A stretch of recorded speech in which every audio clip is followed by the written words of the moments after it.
Hey everybody, it's Meon, and I am back with another live stream, and it's the first live stream of the 2023 NASCAR season. We're here. We are here. It is time as we get set to watch the Daytona Duels. And yeah, I'm excited. I am very much excited for this. Gonna go ahead and put the link out real quick to the stream before we get things going here, because green flag for the first duel isn't until about 7:20, so we've got plenty of time. So we got plenty to discuss. Excuse me, my apologies. So I hope you all having a good night tonight.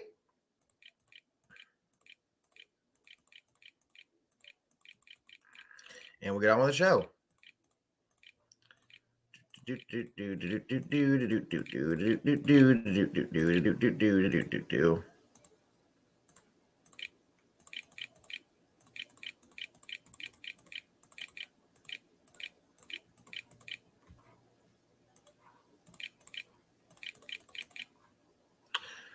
a link out so that way people can come check out the stream. Of course, this wasn't something I was originally intending on doing a stream for, but I said, you know what?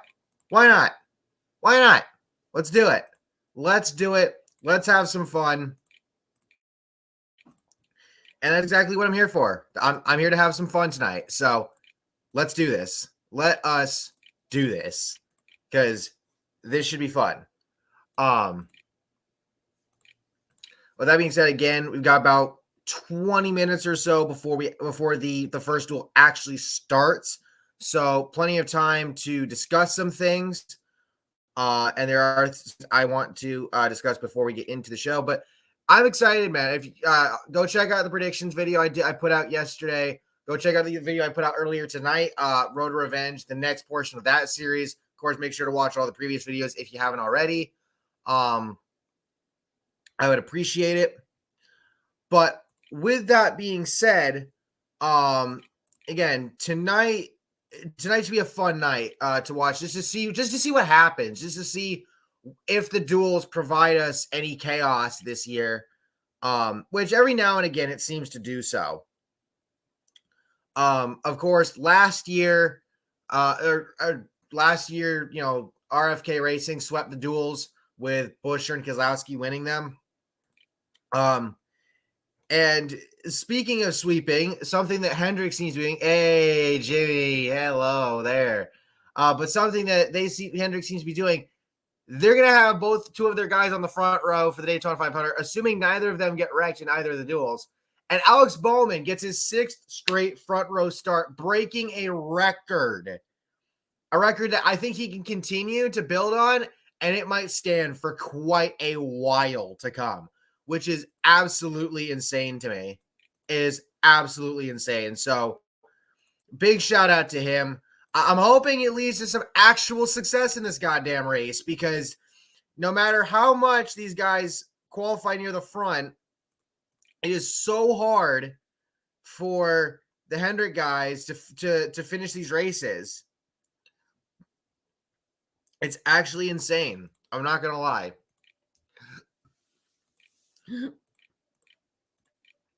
But with that being said, again, putting the stream links out real quick. So there is that. I see J. Luke and Logan are here. Of course, also make sure to like and subscribe. J. Luke saying he's there. That's awesome. Who do you think makes the duels and makes it in? Well, we have to start that off by saying Jimmy Johnson and Travis Pastrana locked themselves in on speed last night. So therefore, the other open cars have to race their way in, and it's gonna be interesting because there's a couple of different factors that come into play. If either Johnson or Pastrana win their duel, there's provisions for that. But if not, then it's basically whoever the highest open car in each duel gets those other 2 spots. You got Zane Smith, Chandler Smith, who had issues last night, Connor Daly, who had issues last night. He didn't even get to run a qualifying lap. And who's the other one? You got the two Smiths, Daly. I'll see it on Twitter. But I think for tonight, I think what's going to happen is, I think Zane Smith can get his spot in. I think he will. The other spot for the open cars, I'm not quite sure, to be honest with you. Part of me wants it to be Daly. Part of me wants it to be Chandler Smith. Again, the other guy escapes me at the moment. I apologize. So there's that. But with that being said, all right, so that's done. So go over here real quick. Grab that link again so I can post it to Discord momentarily. Do that. Get out of there. Again, make sure to like and subscribe if you're new here, or make sure to like the stream. And also, if you're new here, please subscribe. Just dropped a sub back to 759. Not a huge deal. Again, I've said before, trying to hit 800 here pretty soon. Hopefully, trying to hit 1,000 by the end of the year. That would be insane. So we'll see what happens there. But that being said, we'll continue onwards with that. So what's that there? All right, we'll get out of that. All right, there we go. So, all right. So, as I pull my phone out so I can jump back to Twitter, because there are some things that have come up today that I want to bring up as we prepare for the race to open up. Anywho.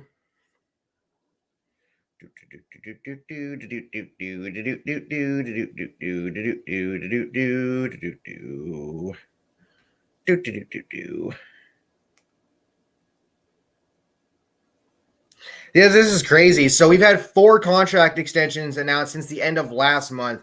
Chase Briscoe with Storehouse Racing, Bowman with Hendrick, Suarez and Chastain both with Trackhouse, and those last 3 having come within the last couple of days. So that's huge. Trackhouse locking up both of their guys. Bowman staying in Hendrick. Ally re-upping its sponsor as well. You love to see it.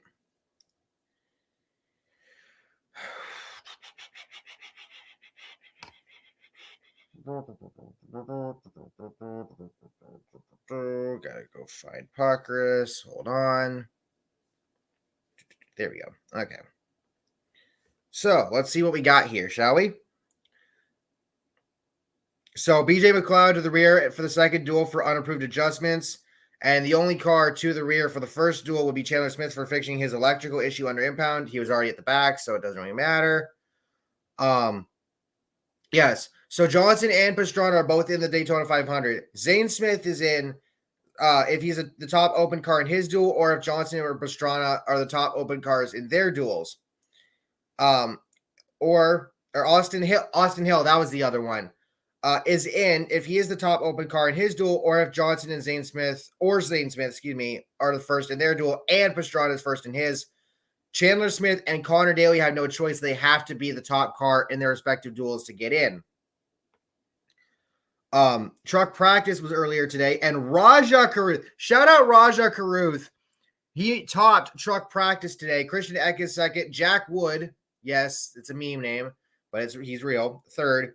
Parker Kligerman fourth. Chase Purdy fifth. Nick Sanchez sixth. Matt Crafton seventh. Stuart Friesen eighth.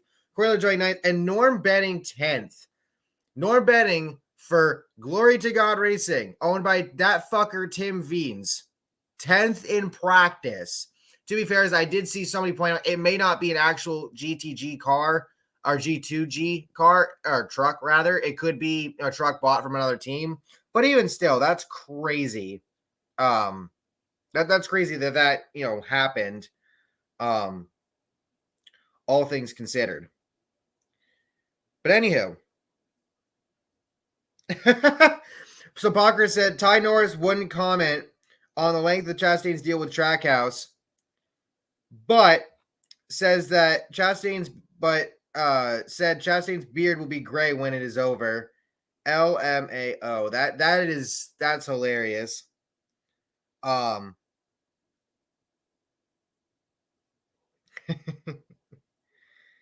Anywho, so the duels will be starting soon. Again, that's around 7:20ish, so about 10 minutes, give or take.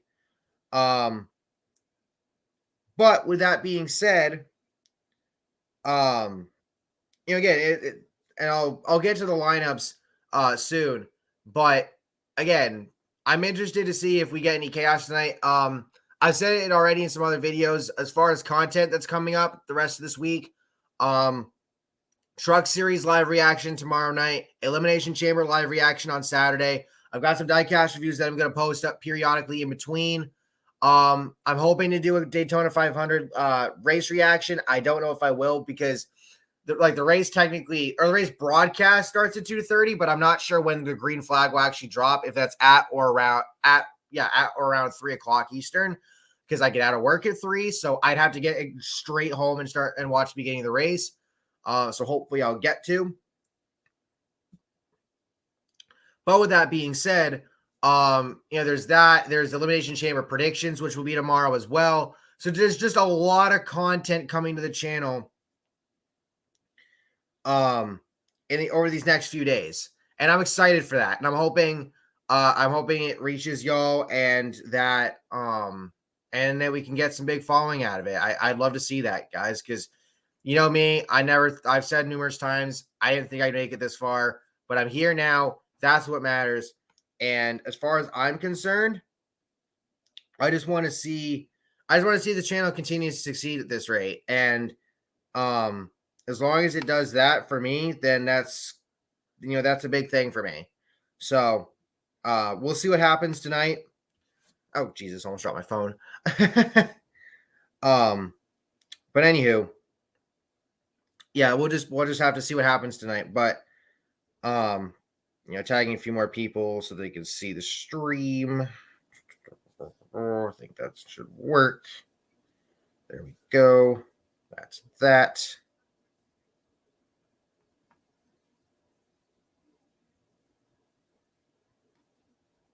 Engines have been fired. So there you go.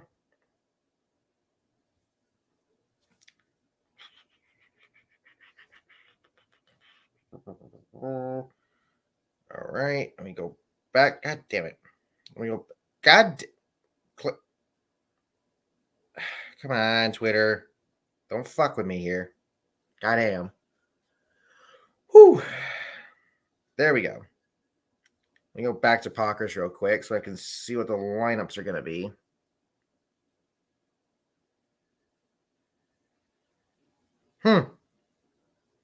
So somebody asked Pockers if there are any points reward tonight.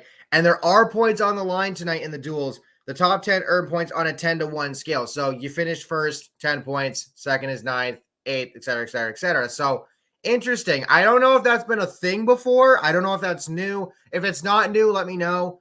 But that is interesting because, because with the duels and you get those extra points could come in handy down the line. So who knows? But anywho, let me take a look at find the lineups real quick. Here we go. Okay. So the lineup for the first duel, Alex Bowman, your pole sitter, William Byron, Joey Logano, Ryan Blaney, teammates on the first 2 rows, Harrison Burton, Bubba Wallace, Chris Buescher, Ross Chastain, Kevin Harvick, Ty Gibbs, Christopher Bell, Jimmy Johnson, Michael McDowell, Eric Jones, Dane Smith, AJ Allmendinger, Austin Dillon, Ricky Stenhouse Jr., Cody Ware, Ty Dillon, and Chandler Smith. Duel number 2, Kyle Larson, Eric Almirola, Chase Briscoe, Austin Cindric, your defending Daytona 500 winner. Kyle Busch, Daniel Suarez, Chase Elliott, Ryan Preece, Brad Keselowski, Tyler Reddick, Martin Truex Jr., Travis Pastrana, Denny Hamlin, Noah Gragson, Justin Haley, Austin Hale, Todd Gilliland, BJ McLeod, Riley Herbst, Corey LaJoie, and Connor Daly. So those are your lineups there. Whew. I'm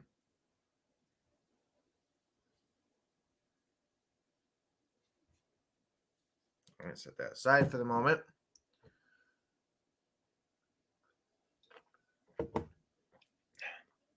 about 5 minutes before we get green flag here.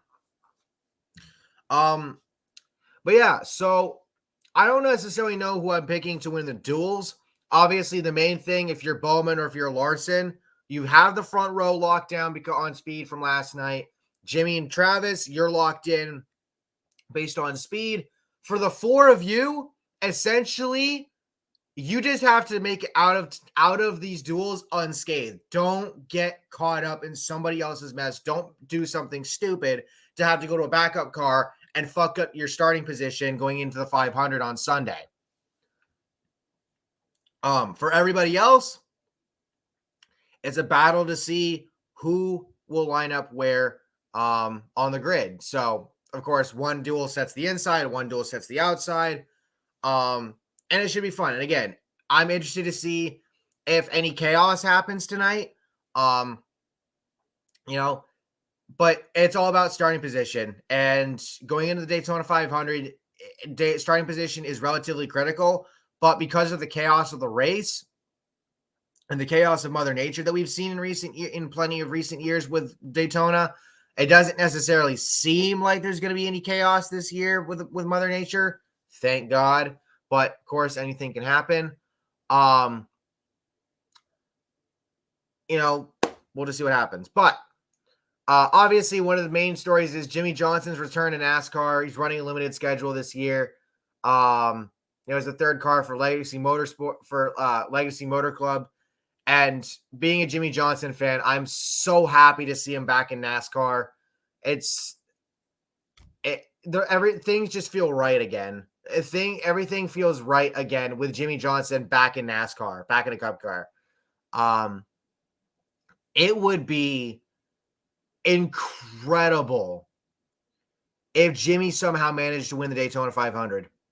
Like if he had Eric Jones and Noah Gragson helping him, or if he had Hendrick guys behind him and they helped him to win. I mean, like that would be insane. That would be legitimately insane to see. And then how crazy would it be though? Like if say like Travis Pastrana pulled it off, like literally just think about it for a second. Travis Pastrana, Daytona 500 champion. Amongst his list of accolades, that's gotta be pretty high up there. And to think that like he had a Monster Jam truck created, originally the Nitro Circus, which later became, originally Pastrana 199, which became Nitro Circus, which became Northern Nightmare, where eventually Cam McQueen took Northern Nightmare to win a World Finals freestyle title, not to mention the fact that he was also the first guy to do a competition backflip in Jacksonville back in 09, I believe. Like Pastrana has a massive list of accolades, and a Daytona 500 championship, as surreal as that would sound and as ludicrous as it would probably be at or near the top for him.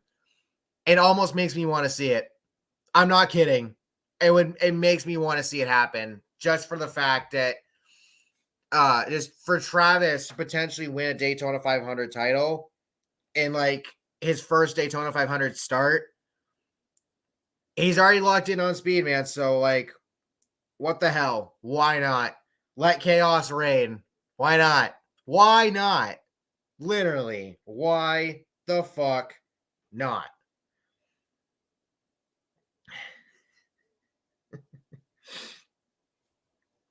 Of course, this is also the final full-time racing season for Kevin Harvick. So he has a Daytona 500 win in his career. Obviously, the one he stole from Mark Martin. But, if he can get another one in his final season, that would be crazy as well.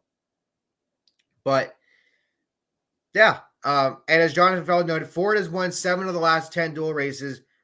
Does a Ford do it again? I think it's possible. So dual 1 sets the inside lane, dual 2 sets the outside. Highest finishing open driver in each duel earns a starting spot. The final 2 starting positions awarded to open driver based on pole qualifying speed. So it'll be interesting to see what happens there. But with that being said, it's a 60 lap race, which is 150 mile equivalent, 45 miles per hour. Fuel window between 38 to 42 laps. So just past midway to about the 4/6 or 2/3 mark of the race. And the pace car pulls off. Nope. Yep, there we go. Pulls off, heading on pit road. Duel number 1 is underway. Here we go. Bowman and Byron leading the field in turns 1 and 2. Everybody's staying relatively double file as we open this up. And now Byron gets a push to the lead from Logano. Bowman having moved up to the top, Byron to the bottom. Byron clear out in the lead. Everybody's staying double file at the moment. Bowman now getting a push back towards the front from the top side. Now Blaney drops to the bottom as Bowman stays up top. Blaney to the lead with Bubba Wallace behind him. Byron now back to about the 3rd to 5th position as Blaney now leads the field on the bottom. Bowman leading the field up top as he's getting a push from Ross Chastain back towards the front.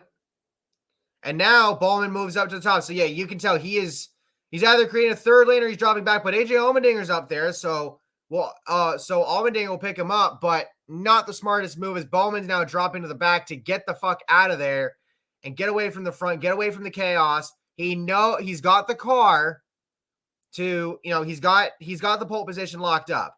At this point, there's no sense in fucking around. Get out of there, get to the back, stay safe, you'll be all right. Anyway, Ross Chastain and Ryan Blaney battling side by side for the lead.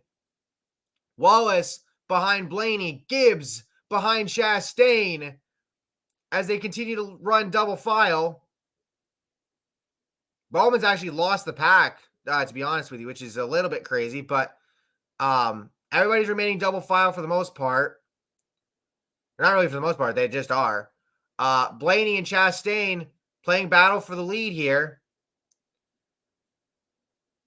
But yeah, I think I'd have to check. I'll have to check just in. Okay, yep, you can see Bowman back there. Yeah, he is staying way the fuck out of there because he does not want to lose his pole starting position. You can admire him for that. Blaney clear out in the lead in front of this field as he tries to block both lanes here. He's got Wallace behind him on the bottom. Chastain leading the top lane group as we've reached lap 4. Blaney continues to lead. J. Luke predicted Blaney to win the first duel, so he's looking pretty good so far, but still got plenty of time to go in this duel race. Blaney still out in front, clear out in front at the moment. Staying committed to the bottom group here. Getting a little bit of a push from Bubba Wallace as Chastain looks to try to take the lead. He has Gibbs behind him. Chastain, nope. Blaney edging back in front. You can see Jimmy Johnson back there in about 8th position. About 7th or 8th or so. Blaney continues to lead. He's got Bubba Wallace right behind him. Bubba Wallace edged out yesterday for to qualify for a top 10 spot. Barely edged out by Austin Cindric. And Blaney still out in front, though barely, over Ross Chastain. As the field continues to stay side by side. A lot of movement, but remains side by side for the time being. Bubba Wallace on the back bumper of Blaney. Gibbs on the back bumper of Chastain. That's the thing you got to be careful with these cars is if you bump somebody just the wrong way, somebody's going to go for a spin. I mean, just saying. But right now, it is still Blaney and Chastain battling at the front for that lead as Bowman remains way out back, not wanting any part of this. Oh, Ty Gibbs getting a little shifty.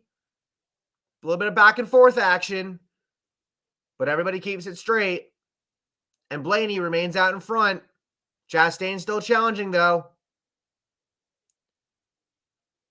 I'm interested to see how Ty Gibbs does this season. I did predict, as now Gibbs has pushed Chastain out to the lead up top, but Blaney takes it back on the bottom. I am interested to see how Gibbs does this year. I do have him predicted to get a win, and I think relative consistency could help him out come playoff time, but it'll be interesting to see if he just gets one win, if he gets more, if he gets none. I'm interested to see that out of him. I'm very much interested to see how his rookie season plays out. But Blaney and Chastain continue to battle for the lead. Wallace and Gibbs behind them. Byron and Bell in the 5th and 6th slots, respectively. Everybody's just, staying double file with Bowman out in the back. Cody Ware's starting to lose a bit of the draft here.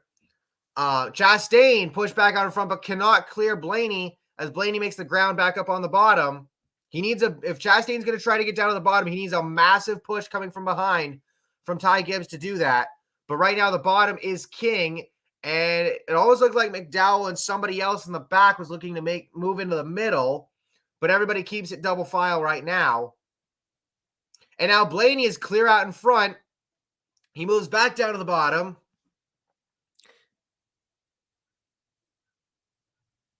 Yeah, they're saying by design, Bowman dropped to the back. Yep. Makes sense. Yeah, use your head. All right. Chastain getting pushed back out towards the front once again, but Blaney's still there. He's got Bubba on his ass, keeping him out in front. You can see one of the nose flaps there flapping around a little bit. And now, so you got top 3 cars have pushed out in front. Can the top lane get back going again to push Chastain back towards the front? Let's see. Lap 9 of 60 here in the first duel.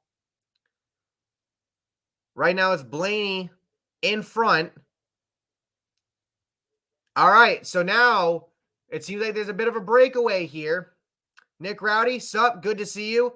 If you are new here, make sure to like, subscribe, and turn on post notifications so you don't miss out on future videos and streams. As we are going to be going to our first commercial of the duels. Of course, it's not side-by-side, so I can't tell you what's going on, which fucking sucks. But it is what it is. I will try to keep y'all entertained until the race comes back on. So, with that said, if you have not watched the predictions video already, please make sure to do so after after this is done. Both this and the second duel, that is. But I had Tyler Reddick pegged for a pretty big season last year, and he had a pretty damn good year. He got some wins, which is awesome. But I think this year is going to be just a bit better. It's new year with the 45. I think he's going to have a bit more support behind him. He's going to have, a little bit better equipment because it's 23XI equipment coming from JGR. So you have that dynamic as well. And I think for Tyler Reddick, it's going to be another step up in his career this season. And we got a Friday Night SmackDown ad here. Yep, Gunther defending the IC title against Madcap Moss, of all people.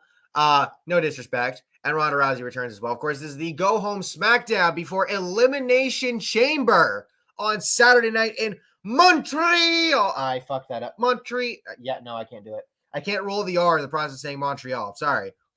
There we go. Anyway, of course, the Go Home SmackDown before Elimination Chamber. And I will be doing an Elimination Chamber live reaction stream on Saturday night. I am super excited for that. Predictions will probably be out sometime tomorrow night. Oh, actually, no. Tomorrow night I'm doing my Truck Series live reaction stream. So actually, no. Predictions will be out sometime Saturday. I am working Saturday, but I'll probably have the predictions up after I get home. So we'll go from there. But I am very much excited for Elimination Chamber on Saturday. It's going to be a lot of fun to watch.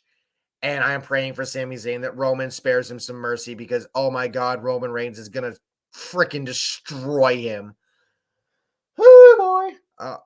Anyway, as we wait for the race to come back on.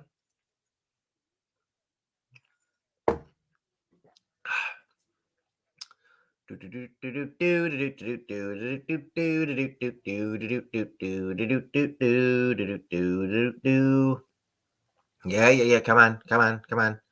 And there we go. All right, we're back. Well, the Daytona 500 ad, but we're back. Yeah, so Daytona 500 broadcast starts at 2:30. I'm hoping the race doesn't start until closer to 3 so I can get home in time to do the race review.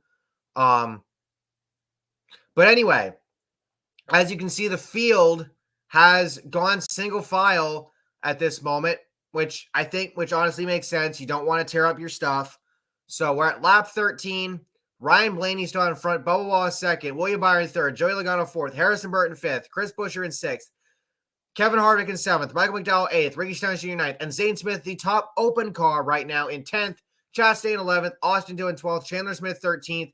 Allmendinger 14th. Bell 15th. Gibbs 16th. Johnson 17th. Jones 18th. Ware 19th. Ty Dillon 20th. And Bowman's out back, avoiding any potential carnages. Now Chandler Smith is getting past here, so he's losing a bunch of spots. And now you got some guys forming a line up top. It's Dillon, Bell, Gibbs, Johnson, and Jones. And now Chastain's going to join them. Try to see if they can push this pack towards the front. Try to get back to double file again. Interesting. All right, nope. Some guys drop back down to the bottom. So you've got Chastain, Dillon, Johnson, and a couple guys out back there. Up top at the moment. You don't even see Bowman on the racetrack right now. I'm wondering if he pit the car for the night. Because again, there's no point in him staying in this race. He has the pole spot locked up, from last night. And there's no sense in staying in the race and potentially getting your shit torn up. That's why he dropped to the back. So right now it's Blaney, Wallace, Byron, Logano, Burton, Buescher, Harvick, McDowell, Stenhouse Jr., and Zane Smith in the top 10. Some guys towards the back trying to get that double file line started again, but it does not look like it's going to happen right now. Just not enough cars up there. Not enough cars willing to risk it at the moment as we come to lap 16. Good to see some people in here. If you're new, make sure to like, subscribe, and turn on post notifications so you don't miss out on future videos and streams. Would be appreciated. Lap 16 of 60 at the moment. Top 10 remains unchanged for the time being. Of course, this is NASCAR's 75th anniversary season, which is absolutely awesome. Hope here's to another 25 years and more, so we can make it to year 100 of this series and beyond. But anyway, right now, J. Luke's prediction of Ryan Blaney winning the first duel looks pretty good. As Blaney continues to lead, he has led majority of this first duel. Excuse me. You got Austin Dillon and somebody else behind him trying to get back in line, essentially, at the moment. That's Jimmy Johnson. Okay, so Jimmy Johnson all the way back there. So, yeah, I don't see Alex Bowman on the racetrack. I think he might have dropped off for the race, which, again, as I said, makes sense. There's no point in staying in the race and tearing up your stuff, especially when you are the pole sitter going into the 500. So, I mean, we'll see. If he pops back up on screen, cool. But I think he's probably parked it for the night.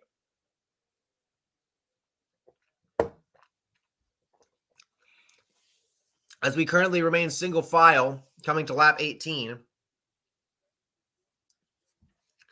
Zane Smith announced earlier in the offseason he's going to be running 6 races in the 38 car for Front Row Motorsports in place of Todd Gilliland. Gilliland has gotten 5 races with Rick Ware Racing in the 15 car going into this season, leaving a 6th race still unclaimed thus far. And the fan base was not necessarily happy about it. Not because Zane doesn't deserve it. I absolutely believe he does. He deserves a shot at Cup. I think he's pretty good. But the fact that it screws over a guy in Todd Gilliland who hasn't been stellar, but he was decent for his rookie year. And on top of that, also, you announced him coming back for the full season as we now go side by side. but you announced him coming back for the full season this year, and then you spring the Zane Smith news. Fans did not take too kindly to that. And it's been a thing with the 38 car in recent years that there's just been this lack of stability in drivers the last 4 or 5 years in that car. Pretty much ever since David Reagan left. So, as a full timer. So, yeah, it's interesting, but hopefully everything works out for both drivers and both drivers succeed where they can. And in the end, that's really all you can hope for. All things considered. All right, now we got some guys towards the back getting a little shifty, trying to form up something here. Ross Chastain's back there with Austin Dillon, Ty Dillon, Jimmy Johnson, Chandler Smith, and so on and so forth. But yeah, right now they're trying to form something back there. Just got to be careful. Don't fuck yourselves up trying to race for spots here. Yeah, you got Ty Dillon, Cody Ware's back there, Jimmy, Allmendinger, Dillon, and Chastain. I mean, yes, you're racing for starting position, but you also really do not want to screw up because then, you get in a wreck, you end up in a backup car, and you got to start at the back of the Daytona 500 anyway. Ryan Blaney continues to lead. He's led all but one lap so far in this entire duel.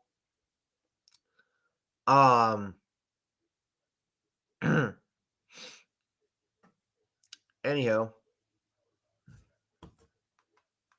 turn that down a little bit. Anyhow, so here we go. Austin Dillon trying to move back towards the top. Let's see what they do. Dillon's up there trying to side draft Eric Jones from the top, but nobody's okay. Couple. It's like they're undecided. They're looking like they're going to try to go with Dillon, but they're also looking like Austin Dillon's going to get hung out to dry here. They're not really forming anything up back there. Nobody's willing to take a risk as of right now, and Austin Dillon is falling back. Ty Dillon has severely lost the draft, and now his brother Austin will drop in behind Jimmy Johnson right now. Here on lap 22 of 60 in this first duel. But yeah, I think Bowman parked it for the night, which again makes sense. You don't want to fuck your car up in this race. There's no point to that. So he got the starting spot. You got your laps in, drop to the back, then drop out. Okay, here we go. So we got cars. So we got some cars starting to pit now. This is early though. The Chevy's pitting early. From the pit window, as was discussed earlier. So this is interesting. So I'm wondering if the Chevys are going to try and, I mean, if you doing it this early at lap 23, you're making it almost to where you're going to have to stop twice under green unless there's a caution. But I guess we'll see. So does it look, so nobody's going to pit here. So you get the Fords and the Toyotas still out on the racetrack, but now they've been kind of split up. Now, what happened to Chandler Smith here? Oh my God. Ty Dillon's crew member saved that gas can from coming out of his pit box. So should be no penalty there. Lap 24 of 60 here in the first duel. Ryan Blaney leads, Wallace second, Logano third, Burton fourth, Buescher fifth, Harvick sixth, Bell seventh, McDowell eighth, and Zane Smith just passed Ty Gibbs for the ninth spot as of right now, with Gibbs now in 10th. Cody Ware 11th, Byron 12th, Stenhouse Jr. 13th, Chastain 14th, Chandler Smith 15th, Eric Jones 16th, Ty Dillon 17th, Austin Dillon 18th, Jimmy Johnson 19th, and AJ Allmendinger all the way back in 20th. So the Chevys with interesting pit strategy here, pitting early, pitting just past the 1/3 mark. Now Stenhouse Jr.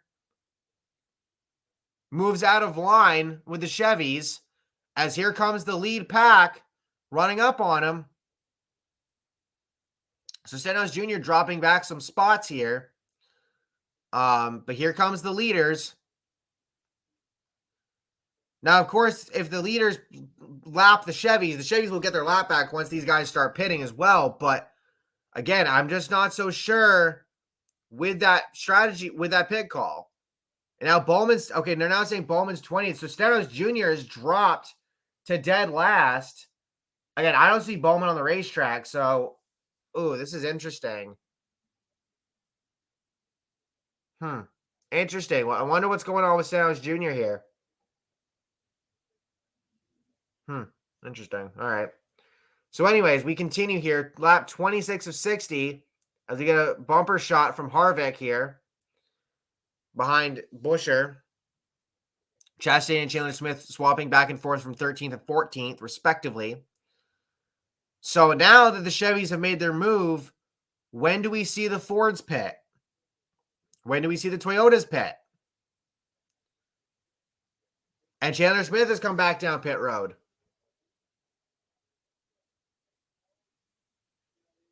So what happened with Chandler? And what happened with Ricky? Let me take a look. Let's fire up the old Twitter machine again, and let's take a look, shall we?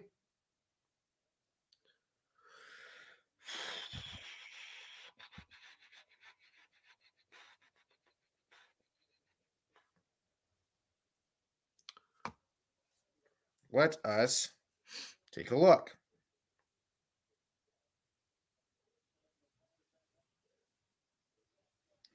Oof. Chandler Smith got busted for speeding. Ouch.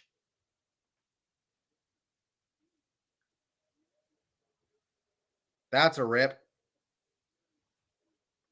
So he just came down pit road to serve that penalty.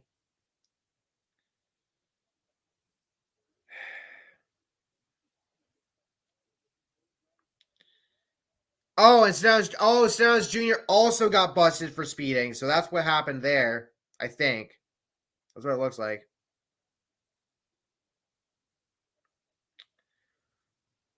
Big rip.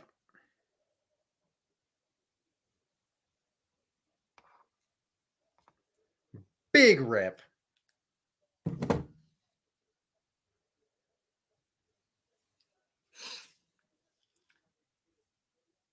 Okay, so they're even scoring Bowman out there. So I think Bowman actually might still be in the race. You just don't really see him. I'm not even sure where Bowman even is on the racetrack, actually.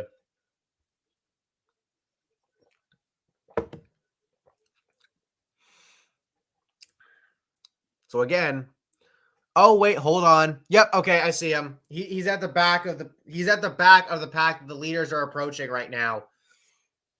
It's just you couldn't see him on any of the previous shots, so I wasn't sure if Bowman was still in the race or if he had dropped out for the night, all things considered. But that being said, we now reach lap 29 or now hitting lap 30 of 60, so the halfway mark of this first duel. And it should be close, and it should be within the next couple of laps that the Fords and Toyotas will probably start pitting. So again, it really brings the question, for the Chevys, why would you pit early, especially as early as you did, unless you're banking on a caution? And if you're Chandler Smith, you're banking on a caution, considering that you need that to help you out in terms of getting back into this race and after having lost a lap to potentially, get a spot in the Daytona 500. But Zane Smith is currently the top open car in this duel. And let's see, nobody's going to pit. Nobody pits here. Lap 31. Currently, Ryan Blaney remains your leader. Bubba Wallace second. Logano third. Burton fourth. Buescher fifth. Harvick sixth. Bell seventh. McDowell eighth. Zane Smith ninth. And Ty Gibbs in the 10 spot. As they come up on this pack of Chevys here, let's see. Will the Chevys move over quietly? Or will the Fords and the Toyotas have to battle a bit? Should be interesting.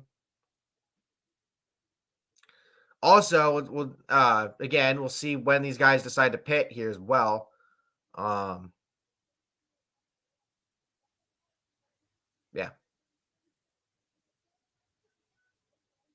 Here we go.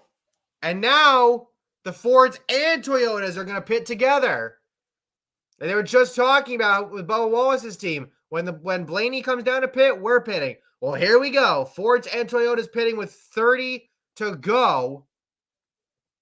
Now 29 to go, coming across the line. So some guys just taking gas. So that's the interesting thing is the Hendrick guys, I think majority of them took gas and tires. Some of these guys are just taking gas. Some of these guys are just taking tires and gas. Interesting dynamic here now. So let's see. So the Fords and Chevys, so now the Chevys are going to be coming up on these guys. There goes Ricky. So here we go. So right now, the way it's shaken out, Logano, Harvick, Bell, Blaney, Busher, Burton, Wallace, McDowell, Zane Smith, and Ty Gibbs are your top 10. But the Chevys are coming. Okay, Ty Gibbs is all by himself here. Oh, no. Pit road penalty for Ty Gibbs. Too fast exiting. He got bopped for speeding. You hate to see it.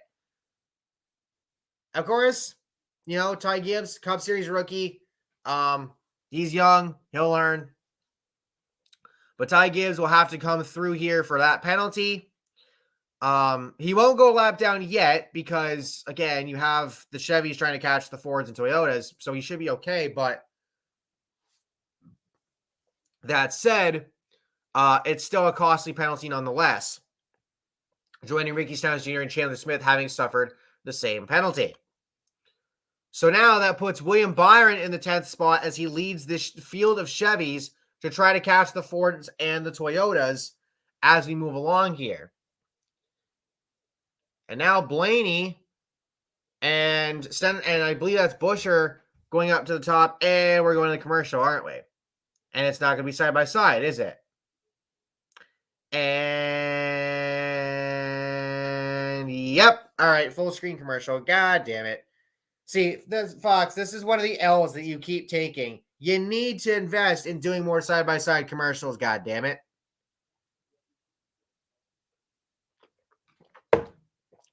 Or find a way to market the commercials without having them constantly interrupt the goddamn race. The cars are goddamn commercials themselves with their advertising, you god damn it. Anyway. So we are currently under commercial.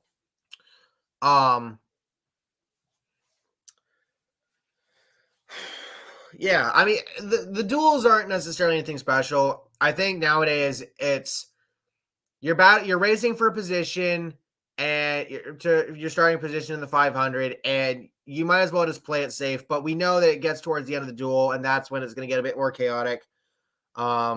Mistakes get made, people get wrecked, shit happens. It is what it is.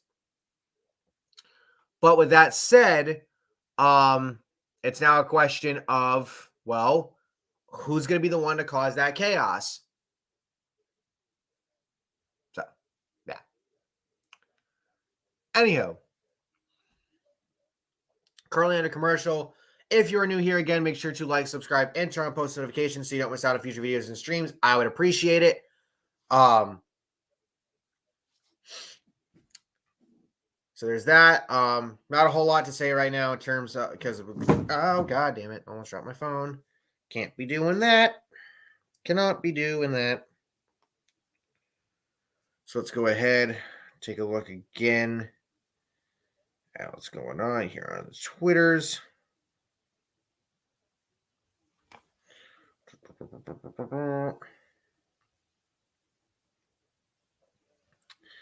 So Brock Beer saying lap 34. Chandler Smith loses a lap again, still in 20th, while with Stenhouse also one down in 21st. Ty Gibbs holding 19th, barely on the lead lap by himself. Quite a bit of ways away back from the lead and a bit back of Cody Ware. And Zane Smith right now, unless Zane Smith gets wrecked out, it looks to be that Zane Smith will make the Daytona 500.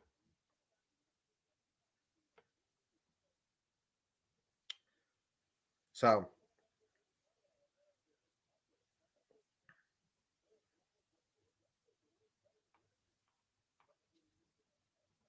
All right, race back on.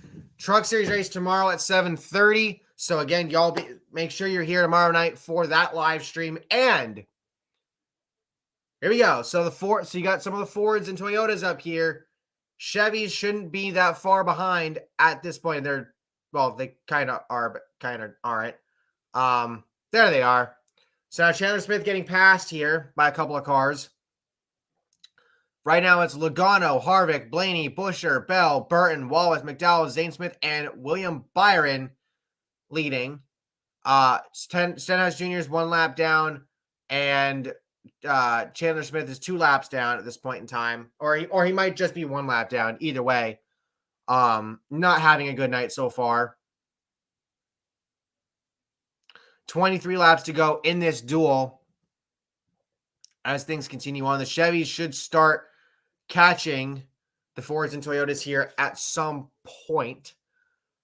Gibbs and Ware are pretty far back from the lead pack. And there are the Chevys led by Byron, Chastain, Eric Jones, Ty Dillon, Austin Dillon, Jimmy Johnson. And then you have Allmendinger and Bowman all the way out back.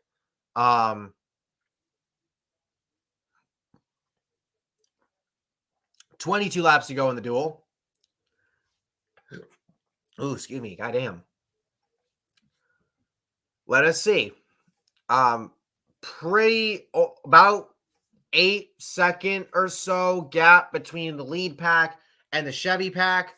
Let's see if they can continue to gain some ground on these guys. Or did that gamble basically screw them in the ass? Potentially.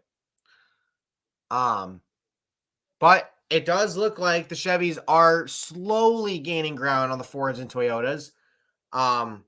It's just not enough right now to just really justify anything. And they need to get it going. They got to start making some more moves here. But with that being said, Zane Smith currently right now, if everything goes according to plan and if nothing happens to him, the 2022 Truck Series champion, he can very well be going to his first Daytona 500 as long as he can stay on the racetrack, stay out of trouble. Chandler Smith is way the hell out of it at this point, so I don't foresee him, unless we get some cautions and he can get back on the lead lap. I don't foresee Chandler Smith really having much of a chance. And it sucks for him because all things considered. Again, he just did not have any luck going into qualifying last night with electrical issues. Bowman is back on pit road. I'm wondering if he's going to call it a night or if he's going to stay at, or if he's going to come back out. We'll see. Bowman pitting from the 17th spot. Again, I wouldn't be surprised if Bowman just calls it a night at this point because, okay, nope, they're just servicing him. Never mind. So then you got Cody Ware and Ty Gibbs being caught up by this lead pack to get put a lap down. Here comes Bowman back on the racetrack. He will now fall a lap down. Oh boy. And there you go. So both Ware and Gibbs will get put a lap down each. So as things stand right now with less than 20 laps to go in the duel, if nothing changes, then I do not foresee, then, if we don't get any change, oh boy. All right. A little bit of breakup here. Burton does. Oh, Bubba gets a little loose there off McDowell, and he drops down to the bottom immediately with the hole opening up. Oh boy. And here comes the Chevys. Let's see if the Chevys can catch them. So now it's Gibbs, Stenhouse Jr., Ware, Chandler Smith, and Bowman all a lap down each. And the Chevy pack they're starting to catch. Well, they're trying to at least. With 18 laps to go in this first dual race. Right now, McDowell leading a pack of 3 cars up on the top lane. If they can get those other 2 cars that are behind them to form up, Maybe they make a play to try to go for the lead here, but I don't know, man. They're not really getting anywhere. So we'll see. We will see. But Harvick on the back bumper of Logano here. Right up Harvick's ass right now. Or sorry, Harvick is right up Logano's ass, I should say. But come on. So let's see. You got Blaney in third. Buescher, Bell, Burton, and we're going back to commercial again, aren't we? Probably. Can we go back to side by side, please? No? God damn it. No, wait. Yeah, no, not going side by side. God damn it. Let me see. What do I have for snacks? While we're under commercial, let me see what I got for snacks.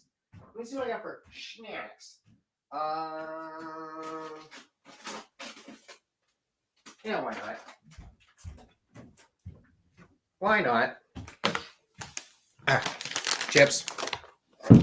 Well, actually, Garden of Eaton white chips. Because why not?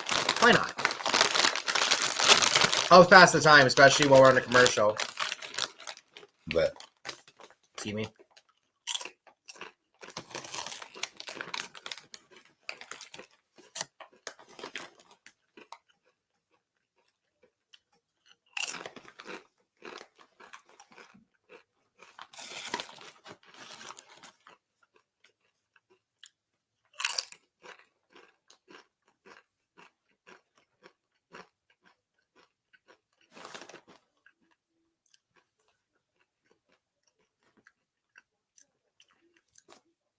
Currently waiting to get off this commercial break.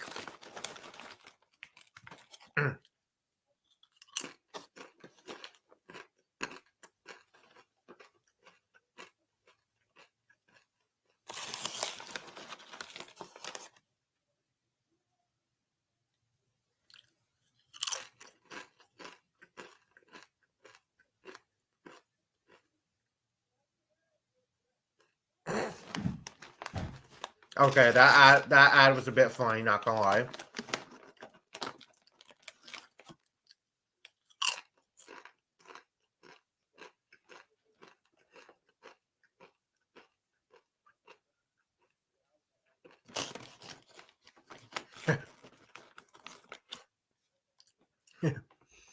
This is the Ant-Man and the Wasp ad from the Super Bowl.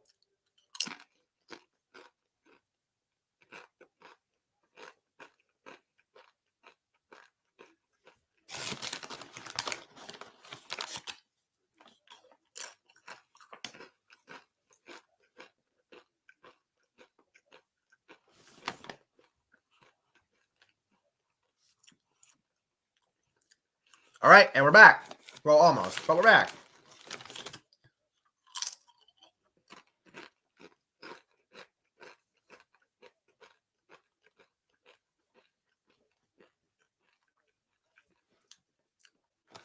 And we're back. All right. 13 laps to go in the first duel. And there's the Chevy pack right there. Trying to run down the Fords and Toyotas. Again, did pitting early cost them as they're catching up right now to Cody Ware here. Cody Ware and Ty Gibbs, that is. Logano, your defending champion, having led 16 of 47 laps.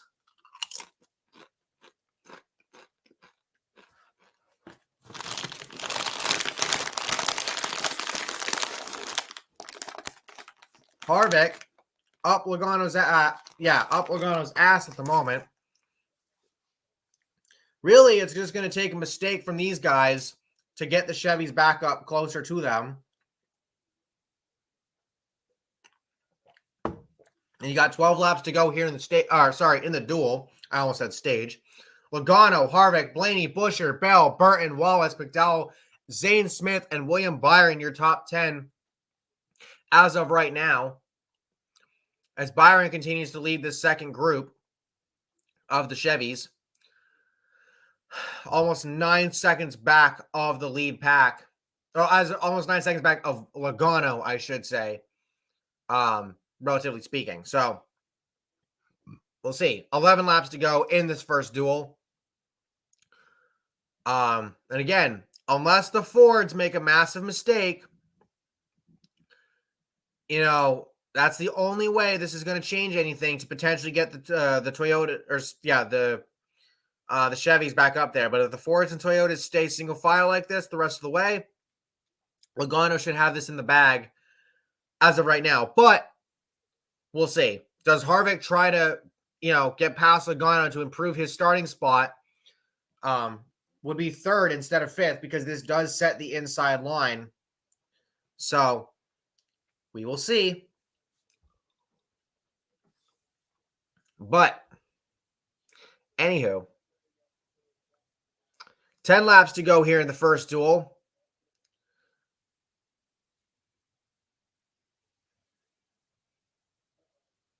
Okay, they were trying to show something Joey Logano related, but they fucked it up. So okay. Anyway, moving on. 10 laps to go here in the first duel race. You got Kevin Harvick stuck in a Penske sandwich between Logano and Blaney. And a couple cars behind them, you've got Harrison Burton stuck in a Gibbs 23XI sandwich between Bell and Wallace, which is kind of funny. 20, 21, 23. But anyway, 9 laps to go here in the first duel race. Logano leading this Ford field. The Chevys slowly trying to catch up. But it's now a question of, will the Chevys have to pit again because they pit so early? Pitting just past 20 laps into the first duel rather than wait until you get past 30 laps and pit with the rest of the field, or pit closer to the rest of the field like the others did. So it's a question of, could that cost the Chevys? But of course, if the Fords and Toyotas have a mix-up here, there's a potential, as we now hit 8 laps to go, for the Chevys to catch up and potentially make this interesting. So we'll see. But 8 laps to go here in not stage, you idiot. In the first duel, Logano continues to lead.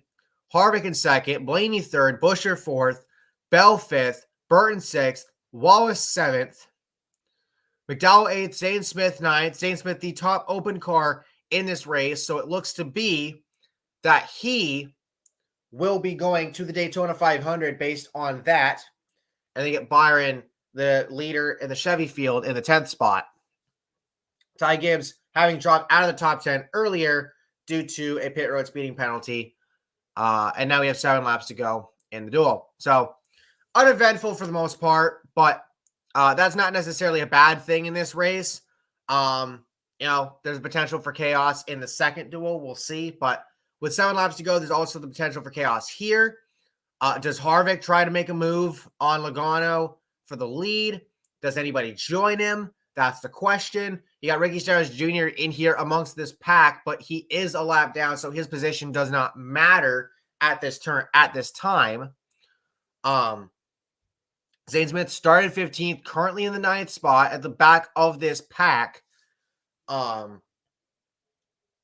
you got the Dillon brothers swapping spots at 13th and 14th respectively, which doesn't seem conducive to getting the Chevy field back up to the front. Now Ty Dillon falls behind Jimmy Johnson for the 14th spot. So Ty Dillon's actually dropping a few spots. He now falls behind Allmendinger. Okay, yep, you can see why he's falling behind now the lap cars of Bowman and Gibbs. The Chevy field just not quite organized enough, and they're not anywhere close enough to making a move to get after the Fords and the Toyotas at this moment in time. And then you got Ty Gibbs back there, a Toyota who again had a speeding penalty, so that's why he's back here. 6 laps to go, coming to 5 to go here in the stage. Or goddamn, I keep saying stage. In the duel, Harvick and Blaney, it looked like for a second it swapped spots, but it swaps back. So yeah, 5 to go here in the first duel. Let's see what happens. Do we see shenanigans play out? Do we see guys try to, start making passes or start attempting to make passes to form up? Because if you're going to do that, That's really the only way that the Chevys can catch up at this point. As they show highlights from last year's duel, Logano, who was leading, had that little moment with Chris Buescher, and Logano lost the lead and had to start in the backup car for the Daytona 500. Can Logano avoid the same fate with Buescher in the same duel? 4 laps to go here in the first duel. Harvick is right behind him. Now, Blaney, I doubt, will help Harvick to try to pass Logano. So you would need Buescher, Burton, Wallace. You need them to jump out of line, get behind Harvick, and start pushing. The problem with that being, do you have enough cars back here or in this one pack without the Chevys involved to potentially make such a move happen? And when do you do it? Because for the Chevys at this point, it's too little too late at this moment in time, unless shenanigans occur. But as we come through turns 3 and 4, Ty Dillon's on pit road, and he's got a tire out of the box, so that'll be a penalty. But I don't think that's going to matter for Ty at this point. He's going to be starting towards the back anyway. So now 3 laps to go here in stage 1. Stage 1. God damn it. I did it. I said stage instead of duel. Duel number 1. There we go. As Ty Dillon drops down the order, 3 laps to go. Harvick currently sitting in that second spot. Can he get close enough to Logano to make a move on him? That's the question. Can some of these guys form up to potentially try to pass for the lead and try to get up there? We'll see. Coming through turns 3 and 4 now. I mean, honestly, I think with like 1 or 2 laps to go is when you actually start seeing something happen here, potentially, of course. But here we go. Logano leading the field. 2 laps to go here in duel number 1. He's led ever since the Chevys. The Chevys were behind when, the pit stops happened. Now Wallace goes around Harrison Burton. McDowell's there behind him. Let's see. So Burton loses a couple spots. Wallace moves back to the bottom. Now he goes back to the top. Now he goes back to the bottom. They're trying to form up here. With 2 laps to go, it might be too little too late, though. Burton remain on the bottom. Wallace got some speed. He's moving up towards this top 5 group. And now Bell, it looked like he was going to move out of line. He goes back in line. And now they move back out of line. Blaney's going to join them. 1 lap to go here in duel number 1. Harvick gets in front of Blaney, but Blaney fakes back to the bottom. Shenanigans. Here we go. Which lane does Logano block? He's currently up top trying to block this lane with Harvick. Here comes Bell. Bell to the bottom. Now Logano has to try and block. Let's see. Bell leading this bottom lane. He's got Blaney, Buescher, and McDowell behind him. Harvick and Wallace losing some spots. Logano. Bell moves to the top. Bell to the top. Let's see. He's not going to have enough. Oh, wait a minute. Wait. Come on. Can Bell steal it? Can he steal it? Coming to the line. A little bit of contact. No. Logano wins duel number 1. Logano takes duel number 1 redemption for last year. Joey Logano gets redemption for last year, and Zane Smith will be headed to his first Daytona 500, locking in being the top open car in this field. Wow. So again, the Chevys, that did not pay off in the slightest. You guys screwed yourselves. Pitting way early, screwed you big time. And now Joey Logano will be the first guy in line on the bottom to kick off, or on the bottom behind Alex Bowman in duel number 1, or going into Daytona 500 out of duel number 1. So let's watch this again. So you've got Logano blocking the top. Bell moves to the bottom. Wallace obviously can't go with him because he doesn't have the room, because then he would get into Blaney. And then right here, Buescher gives a massive push to Blaney. He gets a run. And so you get this run. Bell, he goes up top, but he just did not have enough help there. Blaney didn't go with him. Buescher had to move to the top. Harvick was behind him, but Bell just did not have enough help. If Blaney goes with him, he's got a chance, but Blaney decided to stay down there with Logano. Fair enough. There was a little bit of contact between Logano and Bell. Nothing major, not like last year. And Bell, and Logano, I should say, beats Bell by about half a car, it looks like. So there you go. Congratulations, Joey Logano. I'm going to use the bathroom real quick as I go through all this. As we get ready, now with duel number 1 over, we now get ready for duel number 2. To set the outside for this field. For the outside lane, that is.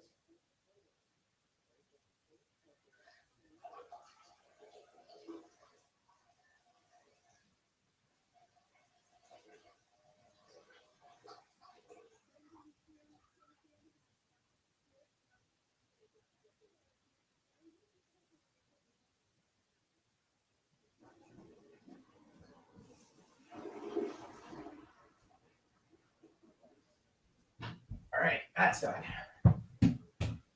So there you go. So Joey Logano will start third for the duel, or sorry, we'll start third for the Daytona 500 on Sunday with his duel 1 victory. Again, redemption from last year after getting wrecked on the final lap while aiming to try to take that spot. So this year he gets it. There you go.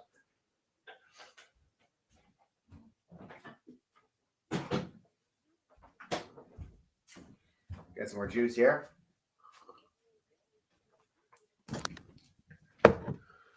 And there you go. Zane Smith will be going to the Daytona 500.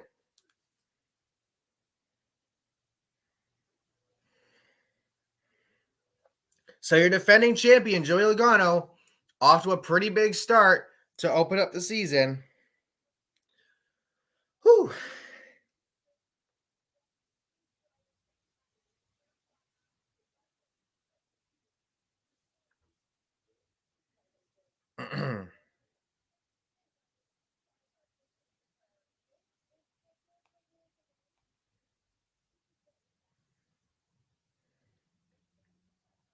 So I just saw somebody retweeted this on my feed.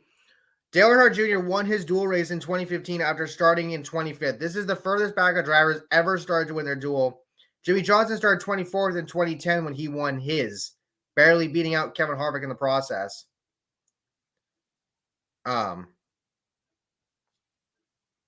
So there's that.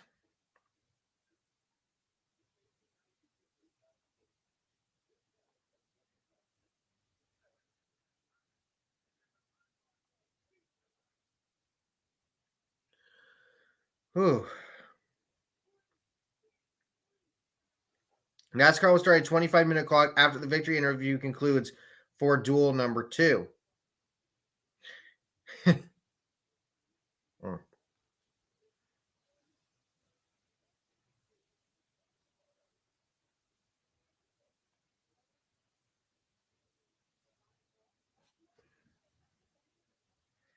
So there you go.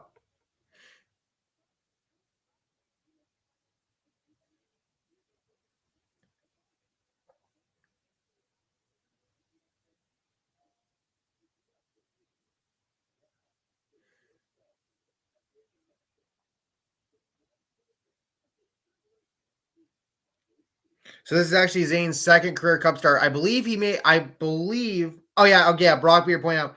Remember in his unexpected debut last summer at Gateway, he finished a strong 17th in relief of Buescher. That was because Buescher had gotten COVID.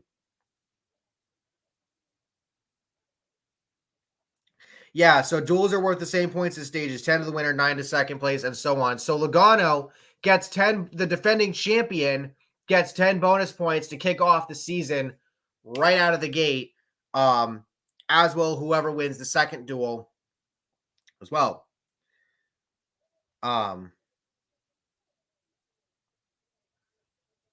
Yeah, great start for Joey Logano to open up Daytona for him and open up his title defense. So Chandler Smith does not qualify, unfortunately. Zane Smith races his way in, and Jimmy Johnson qualified in on speed. You'll love to see it.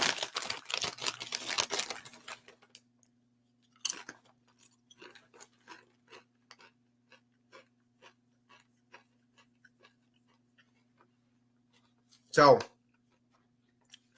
green flag for duel number 2 is not for a while, actually, but I will stay on, of course, while we wait.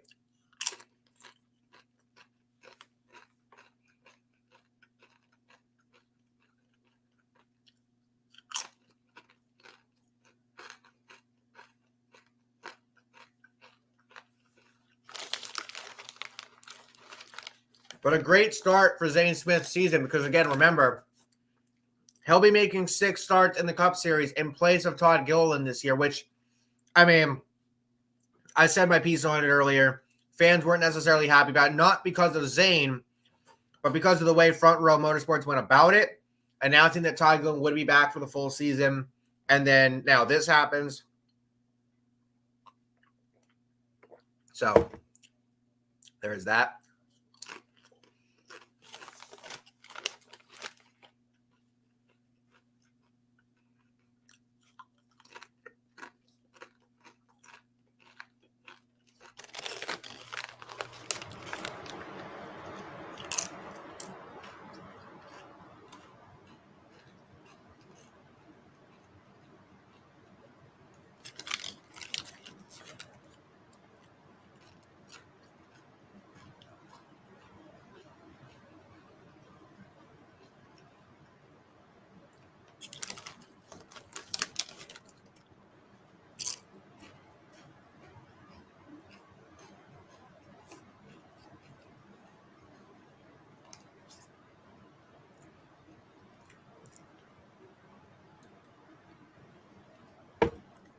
There's the Chandler Smith interview.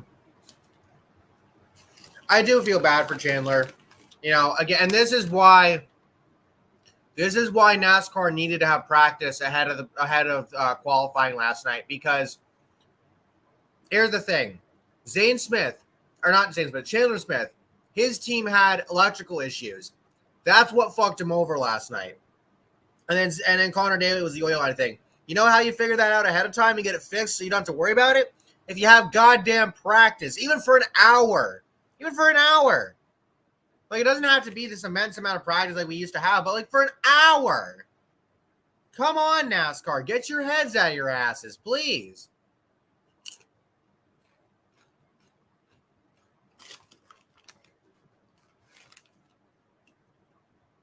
But at the same time, again, having the pit road speeding penalty certainly did not help. So there's that for Chandler. But even still, man, it sucks because you would have hoped to have seen better for him.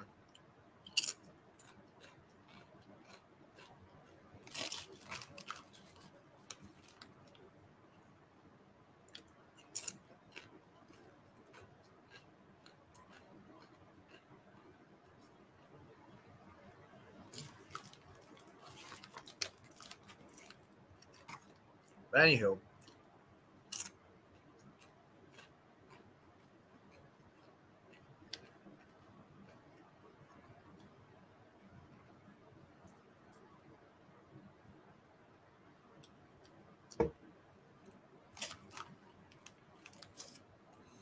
So in the end, Bowman still made the smart move to get out of the way of everybody else in the event of chaos, but no chaos happening. But either way, still a smart play to do because that means Bowman retains his pole position start for the Daytona 500 on Sunday.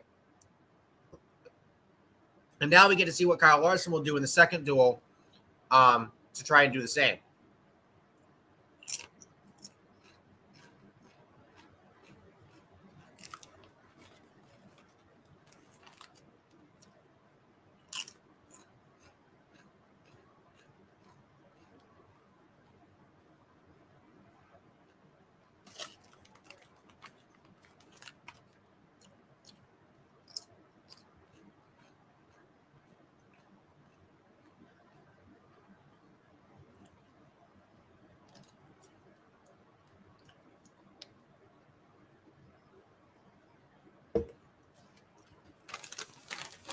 Anyway.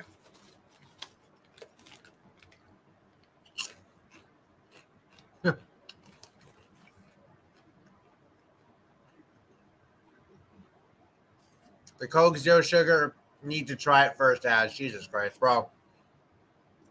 These ads are on par with being as cringe as the goddamn Fancy Like ads. Dead serious.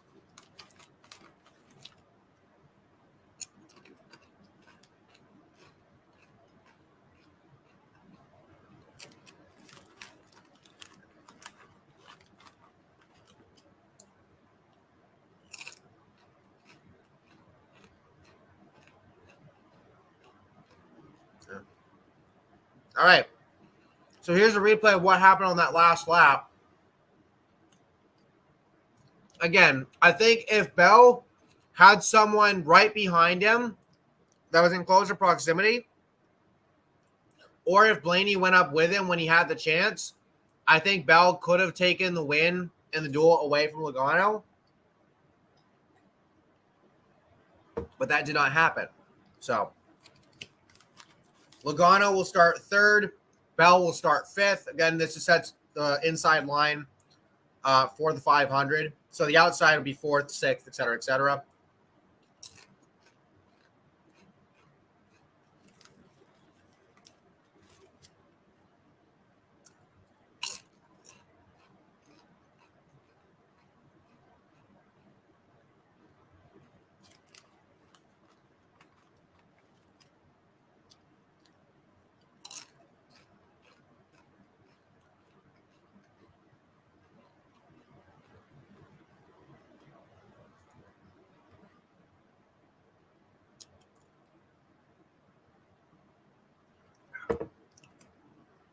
So the four of you here watching right now, I appreciate y'all being here.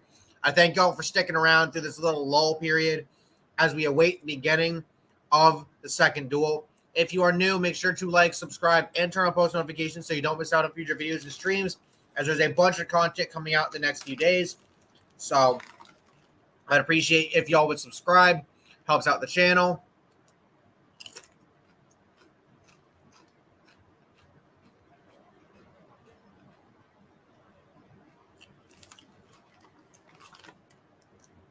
As now the drivers and teams will head out for the second duel.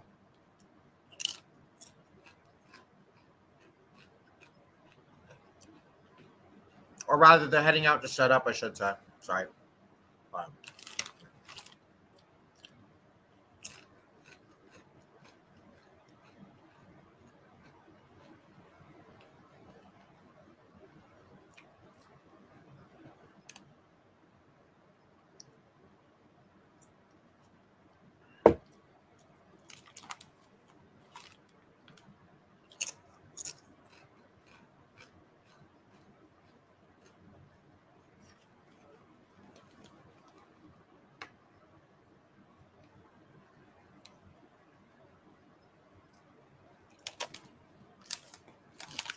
Okay, T-Mobile, y'all weird for this ad. Not gonna lie.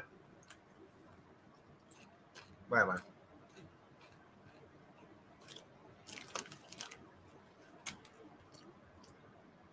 It's crazy to think the last two Daytona 500 winners were first-time winners, and one of them was a rookie. That being Cindric last year. The other being, first-time winner being McDowell the year prior. I do wonder, will we open up 2023 with a new winner, a first-time winner at that this year? I mean, there's the potential, obviously. You got rookies like Gregson and Ty Gibbs who could potentially pull that off.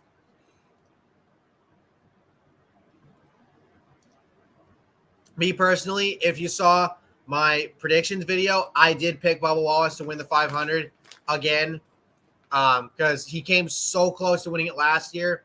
And I definitely think that as long as he can stay out of other people's messes and also not create his own, that he will most certainly, he has a shot to win. He came up so close last year. He can get it done.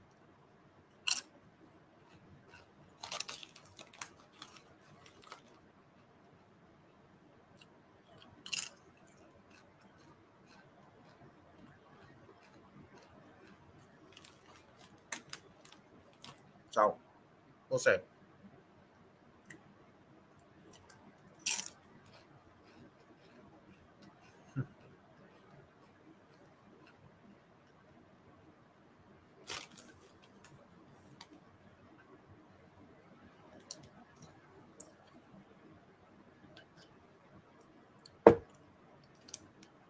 There's Logano with his kids and his wife.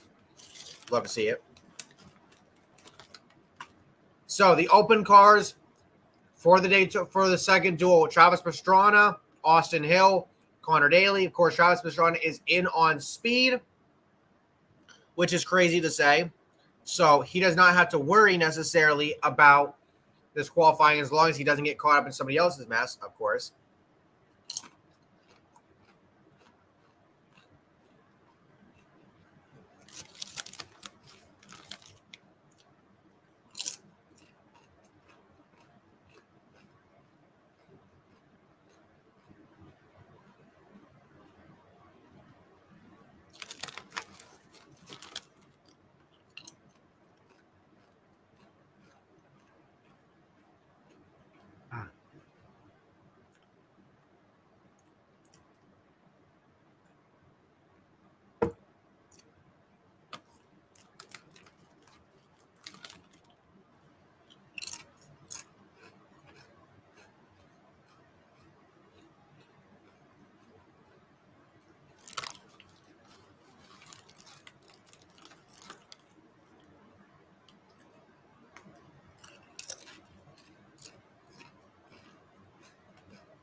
Jimmy! Jimmy! I'm so glad he's back. I said it earlier. NASCAR is just better with Jimmy Johnson back in it in some capacity. And it would be so insane for Jimmy to win the 500 this year. Like, legitimately, it would be. And I want to see it.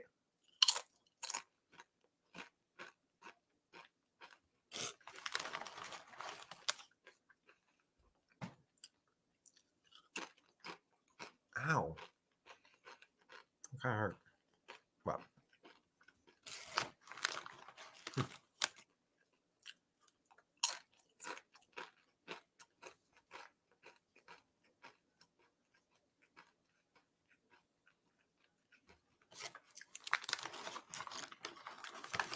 I mean, I don't expect Jimmy to go back to full-time racing in NASCAR. I don't think he will.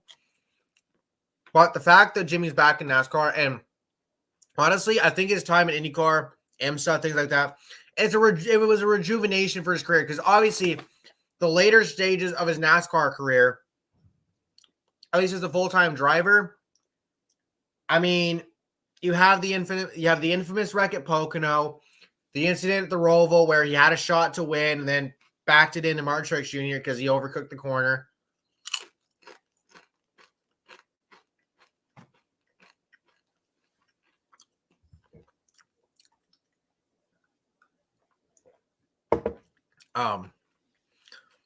It's just NASCAR's just better with Jimmy in it, man. Really is. And here's Denny, who will be in the second duel.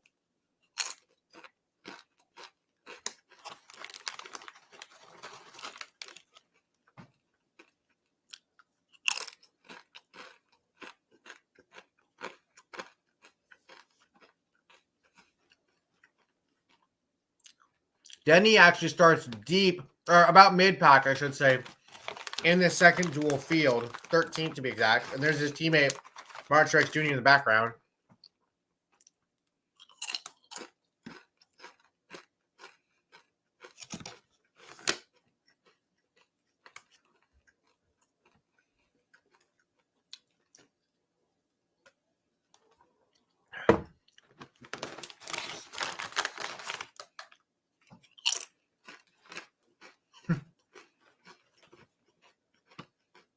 There's Travis Pastrana. Deadass. If Travis Pastrana runs Darlington, the throwback race to be exact. And I'm not saying that he will. This might be his only. This might be the only Cup start he makes this year. But if 23XI brings him back in the 67 car at Darlington for the throwback race, you want to know what I want to see? Throwback, do a Pastrana 199 Nitro Circus throwback to his Monster Jam days. That would be cool because it's Pastrana 199 Nitro Circus. Those are under Pastrana, I believe. I don't believe NASCAR, or I don't believe Monster Jam owns the naming rights to those trucks. So, yeah, I want to see that. I want to see that. Ooh, discount tire ad. Interesting.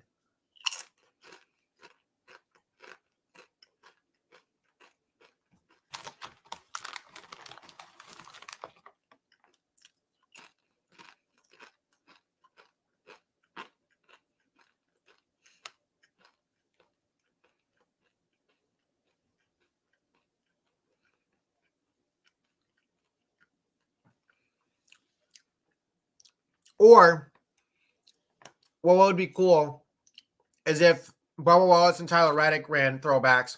Wallace to the Pastrana 199 and Reddick to Nitro Circus at Darlington.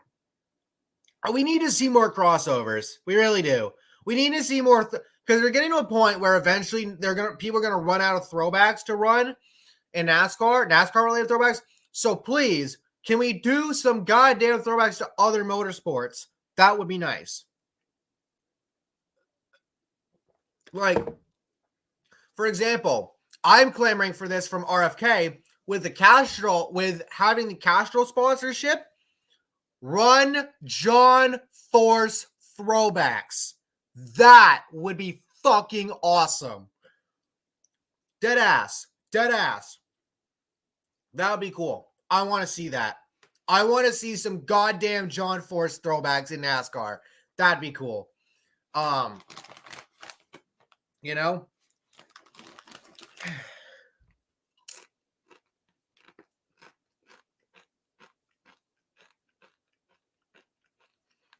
You want to know what else I want to see?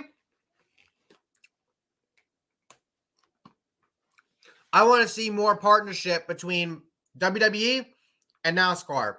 Speaking of which, Charlotte Flair will be the honorary starter or part of that for the Daytona 500 on Sunday. And we saw last year a lot of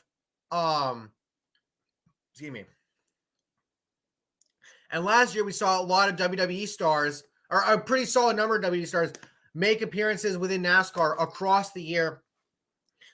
Hell, they did some cross promotion ahead of the LA Coliseum race with Judgment Day and Rey Mysterio and the New Day and whatnot, which was fucking cool as hell. Please do more of that. Especially while you have NASCAR on Fox for the beginning portion of the season. Do more of that.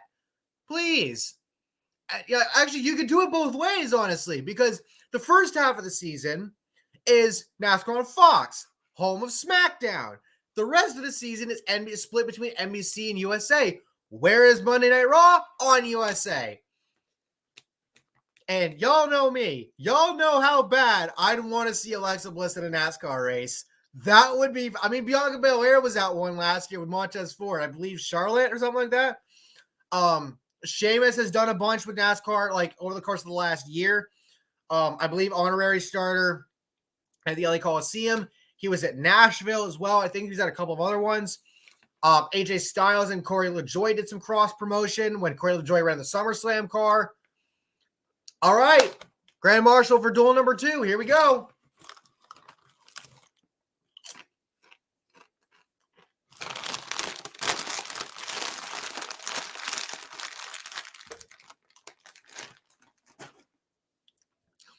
But, like, whenever the NASCAR schedule, where you have a race that aligns with a pay-per-view, premium live event that WWE is at, I want to see drivers in the Cup Series running paint schemes based on certain WWE superstars.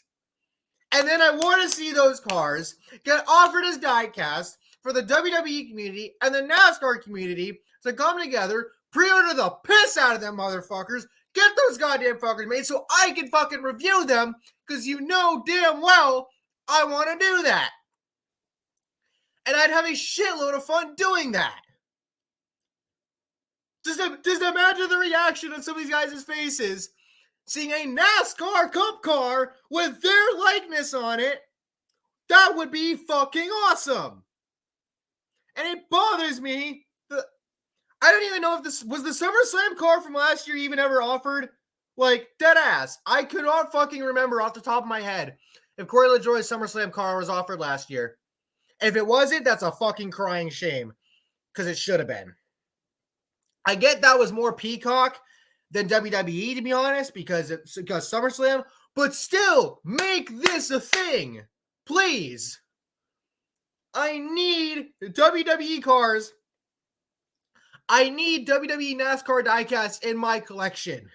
God damn it. I need that, man. I need that. Just saying. Like, seriously, you could come up with some fire-ass paint schemes. Judgment Day scheme, Alexa, Bianca, Street Profits. I mean, bro, just imagine the Street Profits coming out to a match in NASCAR-inspired attire.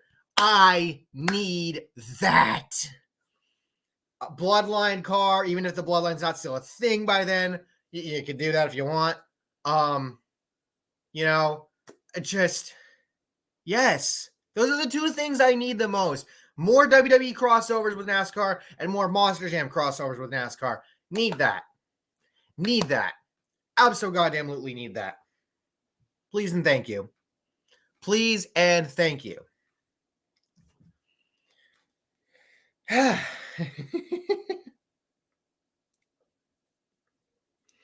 Anyway, duel number 2 should be getting underway soon.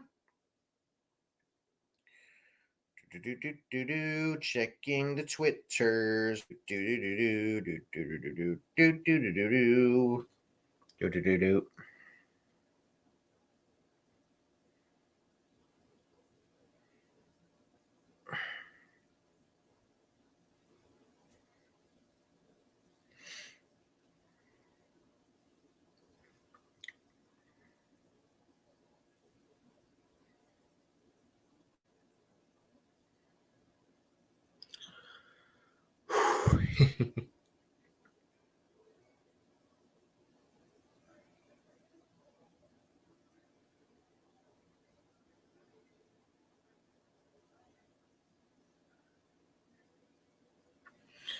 Here we go.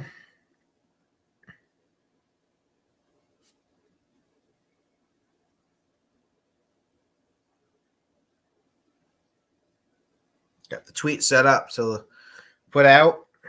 So here we go. Cars rolling off pit road now for the second of the 2 Blue-Green Vacations duels at Daytona. Thank you guys for sticking around tonight through that lull period as we get set for duel number 2.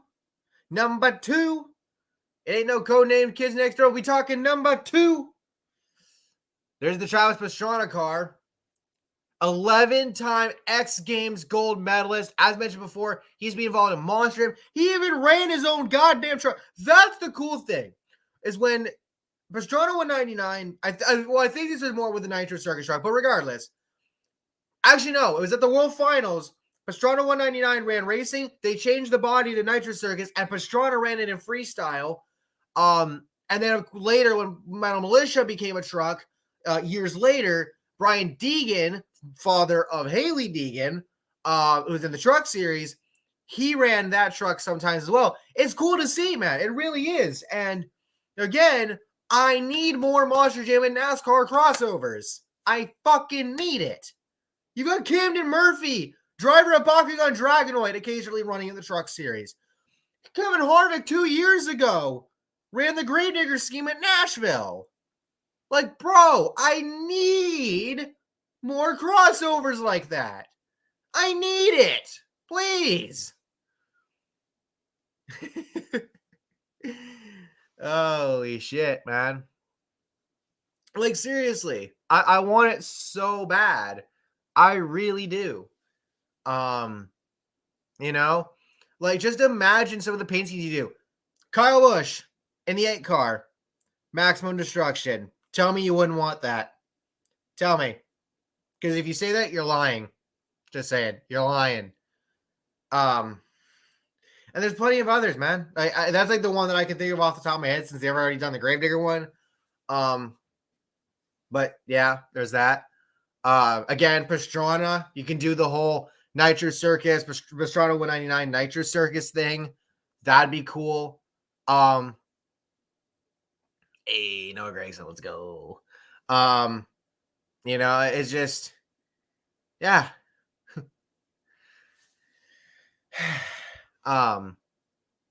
Anyway, though.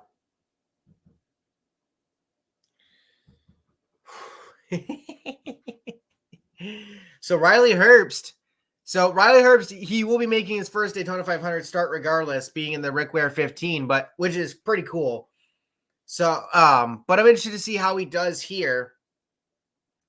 And then you got Connor Daly back here, trying to race his way into the 500, which I would like to see Connor Daly race his way into the 500. I want to see that.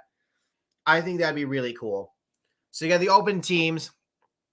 Jimmy's in on time. Zane Smith raced his way in. Chandler Smith did not qualify. Travis Pastrana is in on time. So it's between Austin Hill and Connor Daly to race their way in here, and the other goes home. So will be Beard Oil Motorsports in the 62 car, or will be the Money Team racing with Connor Daly entering the Daytona 500. Let us see. Holy shit. Yeah, Daytona 500, 17 starts for Kyle Busch, 5 top 10s. His best finish, second. Crazy to think, right? I mean, I would not be opposed to Kyle Busch getting his first Daytona 500 win this year. I would not be opposed to that. He's obviously a 2-time Cup Series champion, 19th year in the Cup Series. I mean, he's 37. He just made the move over from Joe Gibbs Racing to RCR. In reality, you don't know how much longer Kyle will race full-time in the Cup Series. And to me, it kind of sucks that him and his brother Kurt didn't get to retire at the same time, because that would have been storybook. But, you know, we'll see. Mark Trix Jr., his best dual finish of 4th. Hey, OBB is here. OBB is actually at the track, which is cool. Thought I would stop by and say what's up. Hey, good to see you, OBB. Hope you're having fun, man. I'm having fun. Hope you're having fun. I got to get down to Daytona one of these days. As I get older, that's a bucket list item for me. I need to attend at least one Daytona 500 in my life. But yeah, Daly and Austin Hill, the 2 open cars who need to race their way to try to race their way in. Connor Daly, he didn't even get to run a qualifying lap last night due to issues prior to. So essentially, these will be his first laps on the track.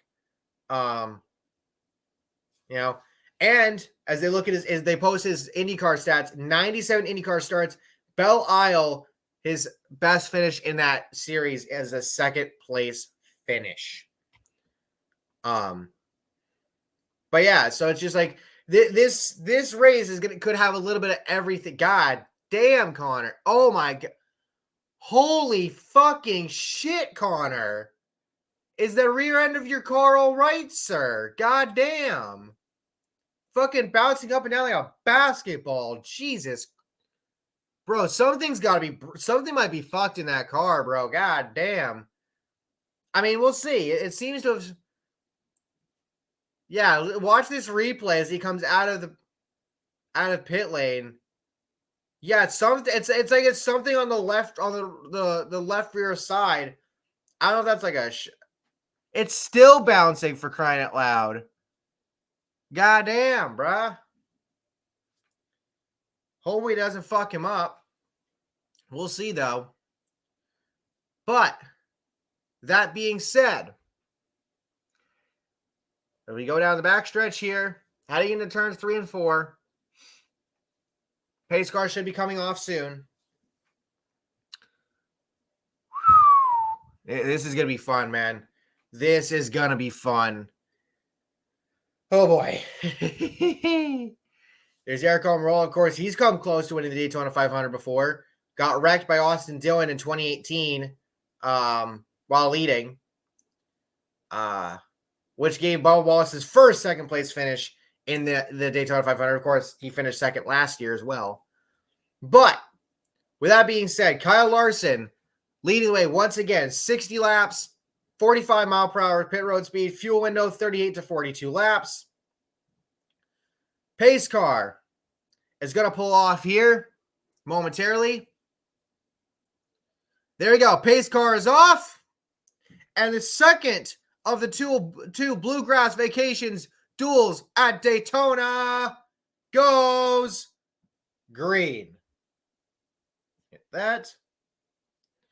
Get back out of that. And go there. Shut that off. Here we go. All right. So Larson and Eric Almirola leading the way. Briscoe with a big shove to Kyle Larson, clearing the both of them out in first and second respectively. Now Almirola slots in about third. No, he's stuck in the middle here. Whoa. Holy crap. A little bit testy early on here. Briscoe and Larson clear out ahead of the pack in first and second respectively. And then there's like a big gap towards the back. Connor Daly is, Jesus Christ, Connor Daly is way the fuck back there. So not as organized. Well, I mean, relatively speaking, it's organized, but it's not necessarily as organized as the first duel was to kick things off. There seems to be parts of the group that are a bit more spread out, which is interesting to me. But we'll see, man. If it gets chaotic, But Larson, your leader, remains. Now, will he do what Alex Bowman did and drop to the back, or will he try to stay up near the front and continue to race? That's the interesting part. Anywho. Oh, Briscoe got a little loose there. Yeah, see, look at this. They're already, like, the pack is already breaking up. Like, you have this main pack, and now Almirola gets pushed out to the lead again. You have this main pack, and then you got a line of cars behind them. They're already starting to break off in spots, which is interesting to me. But yeah, Briscoe has Busch right on his back bumper, and Briscoe did get a little loose off of there. Luckily, he kept it together. And Almirola now in the lead. Cindric second, Larson third, Suarez fourth, Briscoe fifth, Priest sixth, Busch seventh, Reddick eighth, Elliott ninth, and Gillen 10th. Larson trying to get pushed back towards the front. You got your open car, but I think your open cars are actually in the back three spots. Hale, Pastrana, and Daly. Now for Pastrana, of course, he's raced his weight on speed, but you do want to be a part of the group just to make sure that you can get a good starting spot. But at the same time, I don't blame him from falling to the back, because you want to stay out of the chaos in case chaos arises. Anyway, Almirola, currently your leader. Oh. He's got Cindric, last year's Daytona 500 winner, right behind him. He's pushing. I love that. I love the Daniel Suarez car. They took that paint scheme and made it better, and I love it. It goes so hard. But anyway, Almirola continues to lead from the top with Cindric behind him and Suarez behind Cindric. Larson leading this bottom group, trying to get back to the front. We're 5 laps into the second duel here.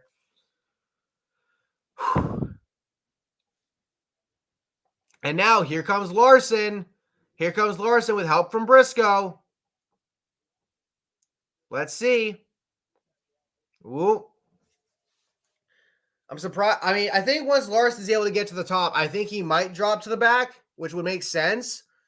But we'll see. I mean, I don't know. And there you go. Larson back out to the lead. Larson's back out in front. Almirola staying side by side with him. The field side by side here for the most part. Getting shifty, going back, some back and forth action. Let's see. Basically side by side through turns 1 and 2. Larson having to block the bottom. Oh, whoa! Somebody's side window just came flying off on the backstretch. Oh boy. Will that be a debris caution? Will that be a debris caution? I'll be interested to see who falls to the back from that. Who will get called down pit road for that? Oh, yep, caution. We have a caution for debris. And, oh, that looks to have come off of Justin Haley's car. So we get our first caution of the duels. Put it out. Put it out. Debris on the racetrack. Put it out. We did not have a single caution in the first duel. So our first caution of the duels. And we're going to go to commercial here. So that came from Justin Haley's car. So he's going to have to come down pit road to get that replaced. Because you are supposed to have those side windows in there. So I'll go ahead and tweet that out real quick. God damn it. There we go.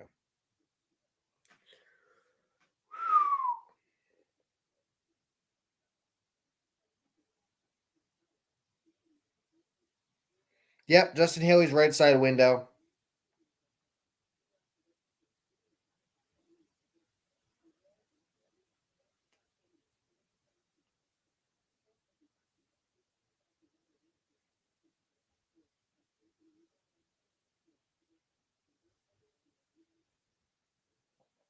Ryan Kuzman, does Suarez's car look like an IROC throwback to anybody else? Not quite. I mean, I can see it, but not quite. Not quite.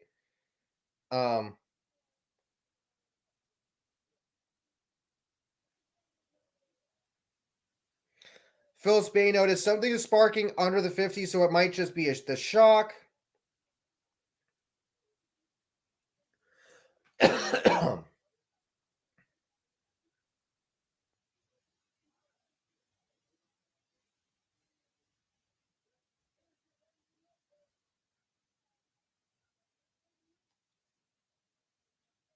So there you go. Caution for debris. Interesting. So from Jonathan Feld, Connor Daly is saying, the rear is snapping on me and it's bouncing on me. I'm barely turning the wheel and I'm catching it. Tony Uri Jr. is crew chief. Yeah, 10-4. We'll get you off the bump stops.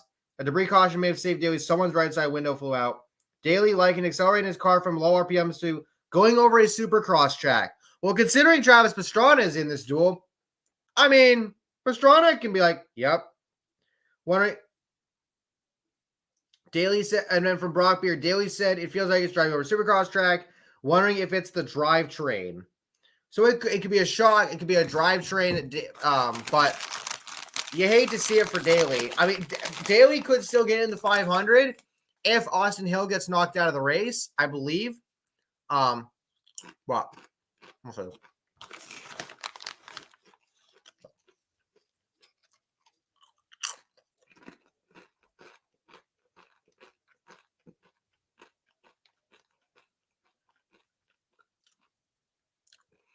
And it looks like, looks like everybody's pitting with the exception of Haley.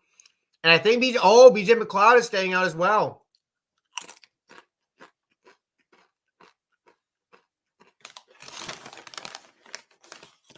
All righty.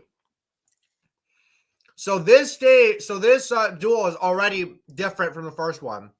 We didn't have a caution in the last one. This time we do.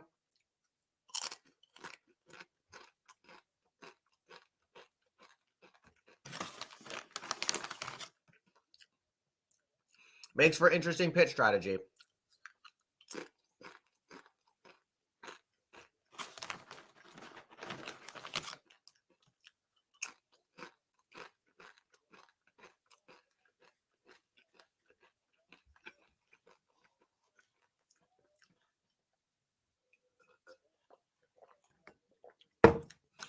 But goddamn, just watching that side window flex like that. Holy shit. Nuts.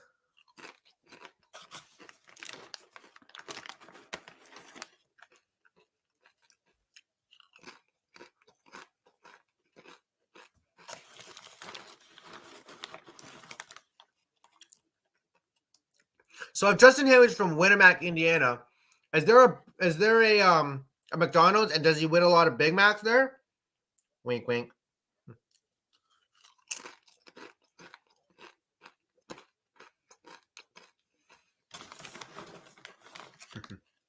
Anyway.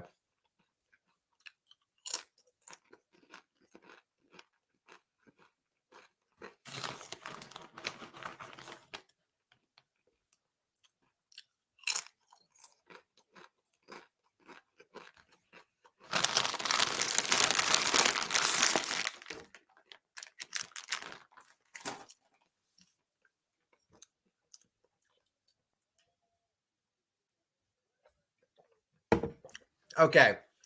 Haley and McLeod just pitted, so that will hand the lead back to Eric Almirola with Larson, Cindric, Busch, Suarez, Elliott, Priest, LaJoie, Truex Jr. Oh, shit. Oh, yeah, that's right. I also forgot to mention they're bringing the choose line or the choose code to the super speedways this year.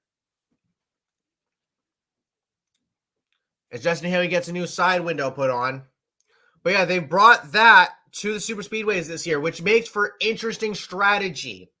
So you got Almirola, Larson, Cindric, Busch, Elliott, Suarez, Priest, LaJoie, Truex Jr., Keselowski, and so on and so forth. So yeah, Almirola, Larson, Cindric, Busch, Elliott, Suarez, Priest, or LaJoie, Priest, if Almirola is the leader, so you're going from the bottom to the top here. Then you got Keselowski, and then you got Truex Jr., Gilliland, Hamlin. All right, so they're lining back up here. So officially, it looks to be Almirola, Larson, Cindric, Busch. They're on drone cam, so I can't quite tell. You got to get back in closer here, guys. Come on.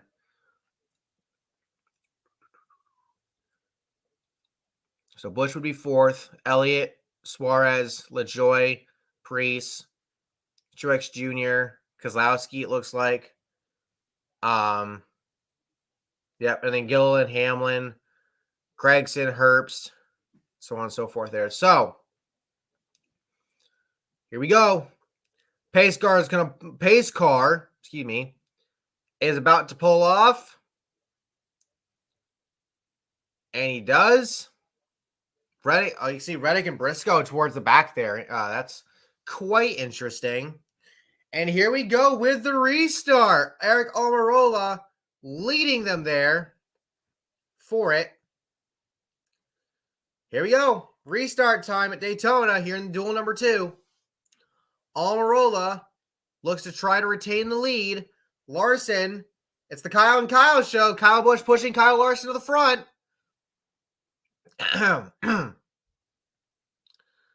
But Almirola holding tough on the bottom. Right now it's Larson, Almirola, Busch, Cindric, Suarez, Elliott, Priest, LaJoie, Keselowski, Truex Jr., and Hamlin. Gilliland, Herbst, Gregson, Hill, Pastrana, Haley, Reddick, Daly, Briscoe. Larson clear out in the lead ahead of the pack. Let's see what happens here. He's chosen the bottom. He's got Almirola behind him. And now here comes the top again. Suarez looking to push Kyle Busch here. Looking to push the Busch. Kyle Busch going for the lead. It's the Kyle and Kyle show at the front. Kyle Larson versus Kyle Busch on lap 12 of 60 in duel number 2. Oh boy. Kyle Busch out to the lead, courtesy of Daniel Suarez. Let's see which lane Busch will try to block here. Oh, no. Larson will pull it back up alongside and try to take the lead back. But it looks to me like Kyle...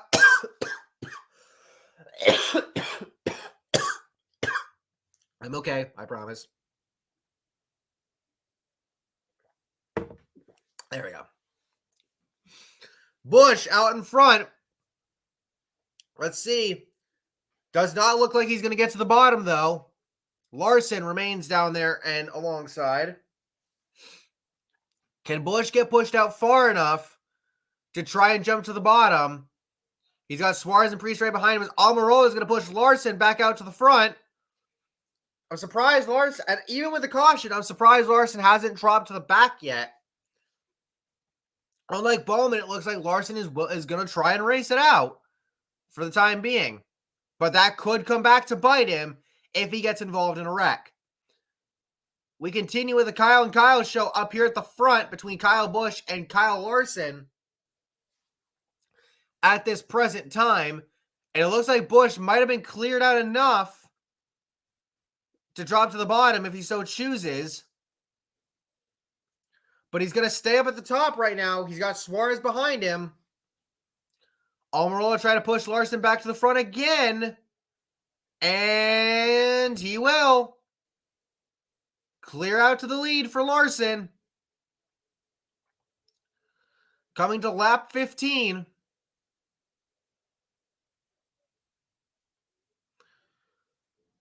And now Larson is out in front. He can swap lanes at the moment if he so desires. But here comes Kyle Busch once. Never mind. Here comes Kyle Busch once again. Kyle Busch with help from Suarez and the top lane. So unlike the original start to this race, the lanes are staying relatively formed up right now. No real dissension as of yet. As Kyle Busch tries to retaken the lead from Kyle Larson for the moment. But now Larson is fighting back on the bottom again. Okay.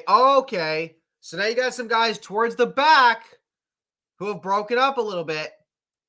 Right now, Hill is the lead open car. Well, he's battling with Pastrana to be the lead open car.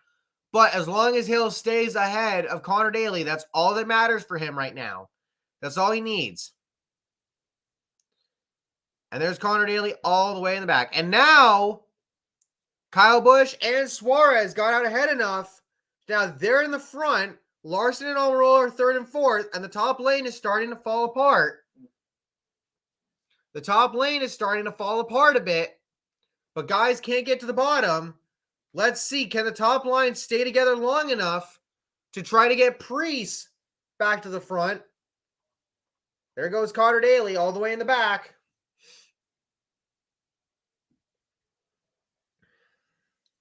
So Kyle Busch leading here at Daytona. Could this be an omen for Sunday to potentially net him his first Daytona 500 crown?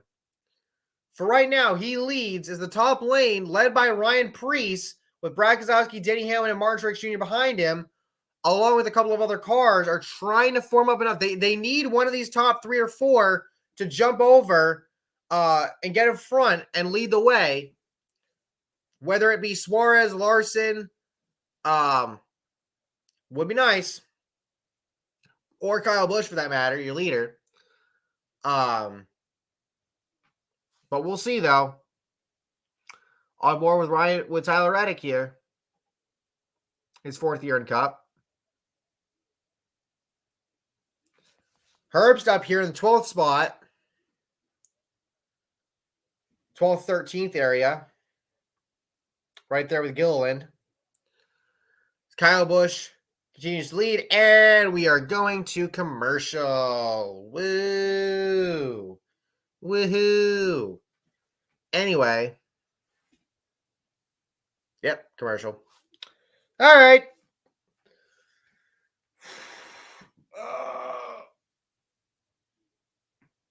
Shit. shit. My back.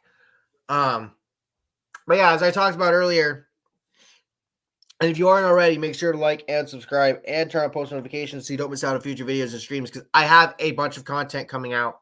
I may have a Diecaster review or two go up tonight. Because then tomorrow is tomorrow we'll do the Truck Series live reaction stream tomorrow night, as well as another Diecast review or two that I've got already done will go up. And then Saturday is Elimination Chamber predictions and live stream. Sunday will hopefully be a Daytona 500 live reaction or reaction video, not live reaction, because I gotta work and I get out at work around the time when the broadcasts are. Well, I get out of work at 3.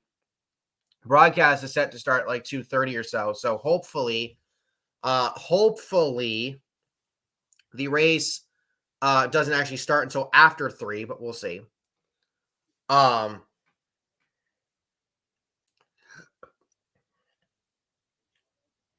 Truck Series promo right here. Yeah, there's Zane Smith. He'll race in his first Daytona 500, and on Sunday, and tomorrow night he'll well, actually no, Zane Smith actually got moved up to. I think Zane Smith got moved up to Xfinity, didn't he? So he's not even going to be defending his trucks. No, I think he is still in truck. I don't know. Anyway, either he's moved out to Xfinity or he's still in the Truck Series, and thus is going to be defending his truck title. But I can't remember off the top of my head, honestly. So there's that. But anyway.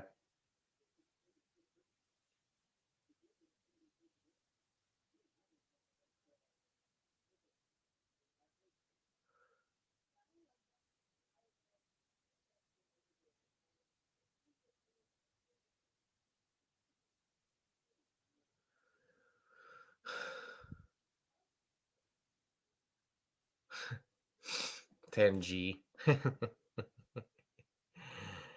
All right, here we go. We're back. And we're single file, 21 laps in. Now, because of the early caution and because of everybody pitting, I would expect that if we're going to see any more pit stops, which we probably will, they won't be until later. You got Reddick and Hamlin up top trying to get something going here, or trying to get back in line. So we got a replay from while we were under commercial, watching Priest here. Gets a bump from Keselowski, it looks like. Or Keselowski got a little loose.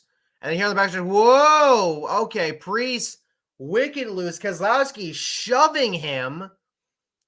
Not smart there, Brad. Anyway, currently it's Kyle Busch, Daniel Suarez, Kyle Larson, Eric Almirola, Austin Cindric, Chase Elliott, Corey LaJoie, Todd Gilliland, Mark Truex Jr., and Noah Greg's making up your top 10. Justin Haley, Ryan Preece, Brad Keselowski, Denny Hamlin, Tyler Reddick, Austin Hill, Chase Briscoe, Riley Herbst, Travis Pastrana, and Connor Daly making up your top 20. And McLeod is back in 21st. So, of course, Daniel Suarez, his 7th year in Cup. He got his first career win last year at Sonoma. That's actually one of the diecast reviews that I've done. That will go up in the next day or two. I want to see if Suarez can get another win this year. I think that'd be cool. Where and when, I don't know. We'll see about that. I think Chastain, his teammate, is going to get a few wins this year. Again, he's gonna show that last year was not a fluke, and that he will continue to be a playoff contender, a championship contender at that, after coming off of last season. But lap 24 of 60 here in the first duel. Everybody's single file right now. Again, this is where things get interesting, because now, because of the early caution and because guys pitted, when do we see the teams pit again? Do they pit? I would say probably between laps 30 and 40. Maybe closer to lap 40 or 45 at best. But you may also be hoping for another caution potentially to shake things up again. in that regard. And then some guys stay out, some guys pit. Who knows? But with that being said, everybody is single file right now. Just trying to feel things out, trying to stay where they're at, not make any dumb mistakes. Of course, we're 25 laps in to this 60-lap duel. Chase Briscoe currently all the way back in 17th. Tyler Reddick currently back in 15th. And then there's Hamlin in 14th right in front of him. And there's Hamlin's on board as we speak, with Brad Keselowski ahead of him. Lap 26 of 60 now. And we got to crank it up. Crank it up. 26 laps into the 60-lap duel. Again, I'll be interested to see if anybody tries to form up another line on the outside. I don't think it's going to happen just yet. You need momentum. You need cars behind you to do that. And I just don't see it right now. Once we get past halfway, potentially, but that might not come until later in the race. All things considered. All things considered. But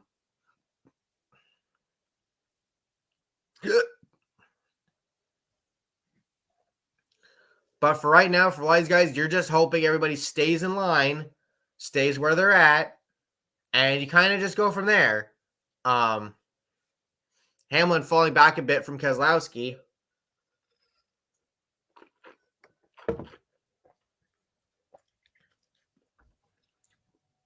There's Gragson with Haley behind him. We're on lap 27. And now Reddick's on board. Hamlin moving up to the top. Reddick goes with him. Trying to get around. Okay, now trying to get around Keselowski. So now a couple of cars moving up top, but I don't think it's going to serve you all that well. Reddick pushing Hamlin. Let's see.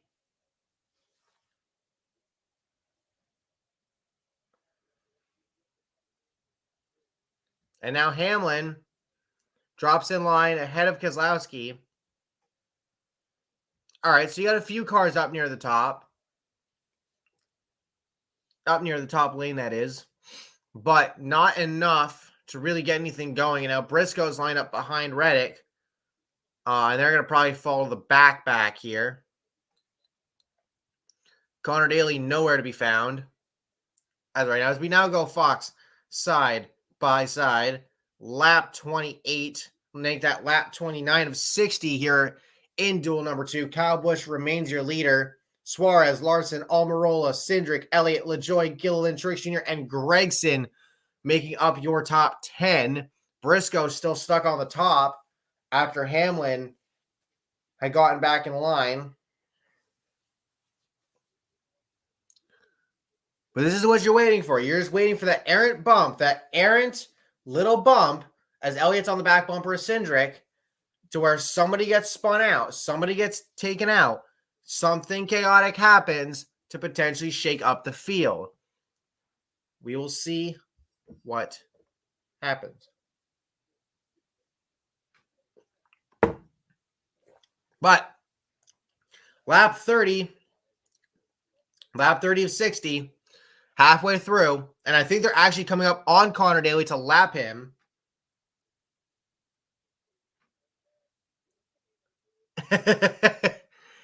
Here comes the T-Mobile ad with John Travolta. Yep, there's Daly. Here comes the T-Mobile ad from the Super Bowl with John Travolta. This was, honestly, the John Travolta T-Mobile ad was legitimately one of the best Super Bowl ads this year.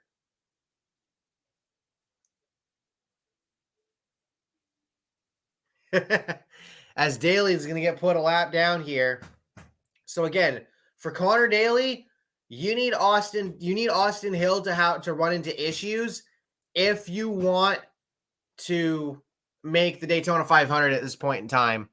I mean, it sucks for Daly. You'd love to see him get in, but it looks to me right now like Austin Hill, barring shenanigans, should be able to get into the 500. But We'll see, man. We'll see. SmackDown Ed. Just people fighting in the office.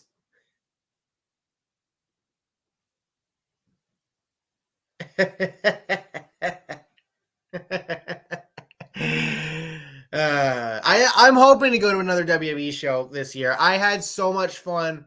Going last year. I'm hoping to go to another one this year. If they bring it once they bring either Raw or SmackDown up to Massachusetts, or hell, bring it up to Manchester, New Hampshire, I will go. I will be there. So yeah. So we'll see. But anyway, 29 laps to go here in duel number 2. Kyle Busch remains your leader. Suarez, Larson, Almirola, Cindric, Elliott, LaJoy, Gilliland, Truex Jr., and Gregson making up the top 10 behind him. Haley, Priest, Hamlin, Keselowski, Reddick, Austin Hill, Herbst, Pastrana, Briscoe, Daly, and McLeod the rest of the way. And now you got some guys towards the back peeking a look to the outside, maybe trying to form something up, but they're not quite there.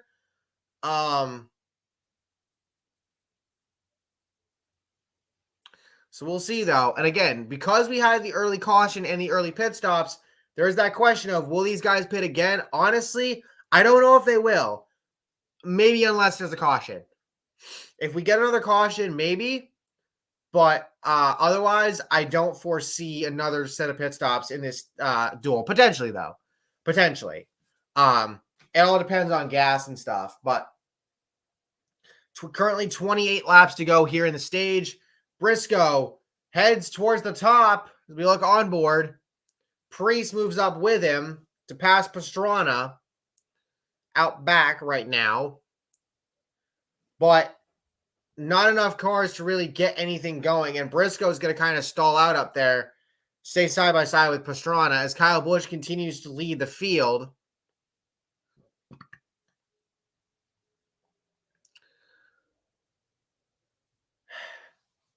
Yep, tomorrow night will be the truck race.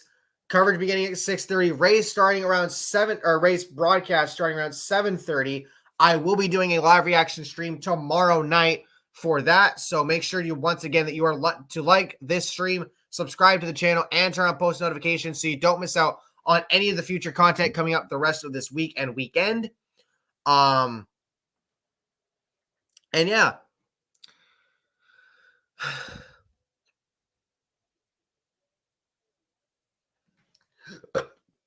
Ooh, excuse me. 26 laps to go here in the second duel. I almost said stage 2, like I said stage 1 earlier here.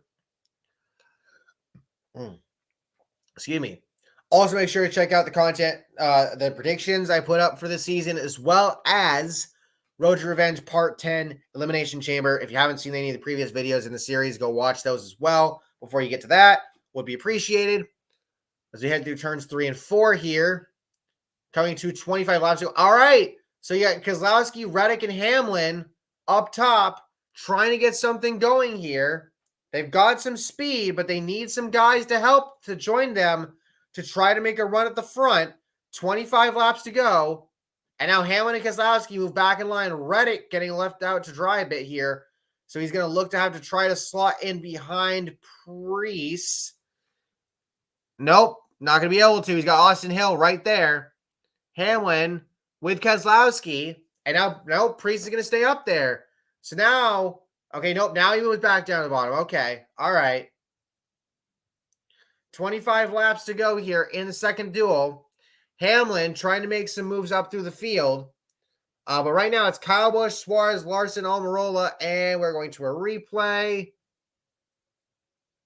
Ooh, Keselowski gave somebody a shove, and they got a little loose. So right now it's Busch, Suarez, Larson, Almirola, Cindric, Elliott, LaJoy, Gilliland, Truex Jr., and Gregson, your top 10. Hamlin has gone up to 11th, Haley 12th, Keselowski 13th, Priest 14th, Austin Hill 15th, Herb 16th, Reddick 17th, and now Pastrana and Briscoe swapping back and forth between 18th and 19th, with McLeod in 20th, Daly back in 21st.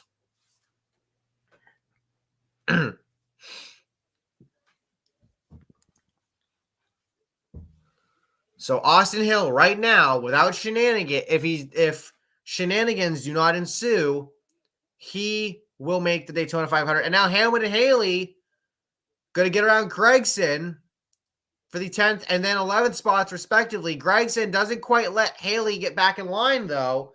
So Gregson will drop just from 10th to 11th. And now Hamlin has moved himself into the top 10, trying to slowly pick his way through the field. Interesting stuff. 23 laps to go here in the duel. And you see Haley getting left out to dry a little bit in the back.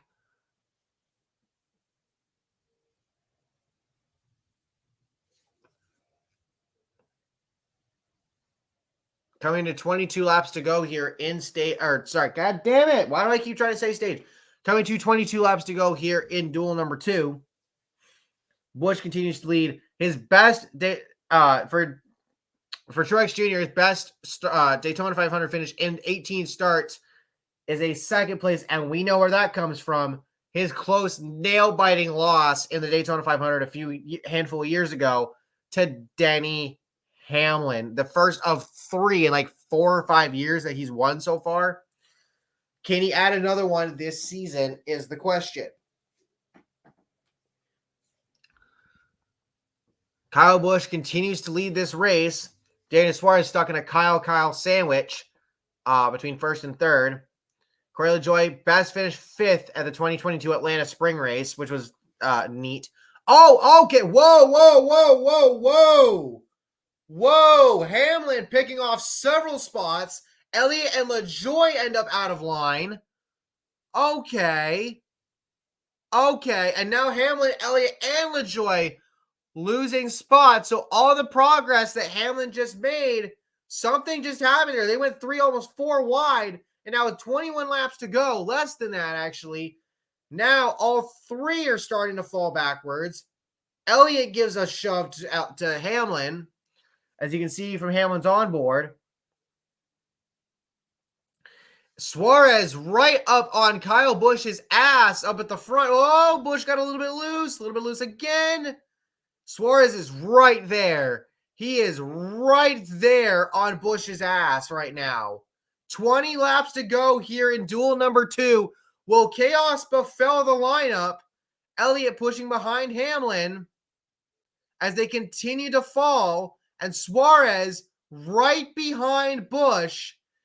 Oh boy, here comes Larson. And now we got some guys up on the top. Oh, Kyle's around. Priest in the grass. Haley's in the grass. No, Pastrana's involved. Hill's involved. Herbst is involved. Caution is out. Oh my.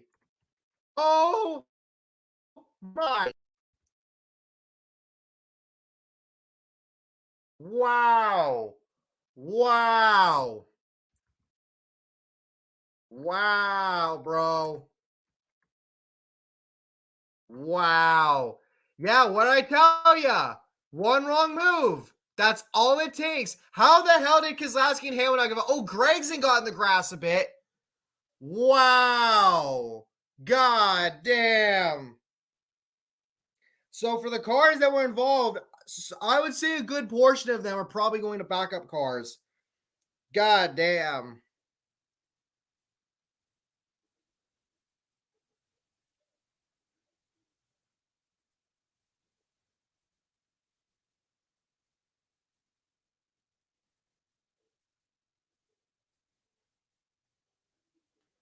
Wow, bro.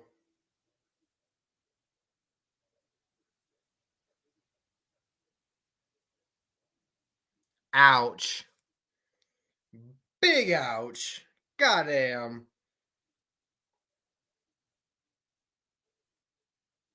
Yeah, I can't wait for Kyle Busch fans to hate on Suarez for the whole year because of that. Yeah, I mean, Suarez was pushing.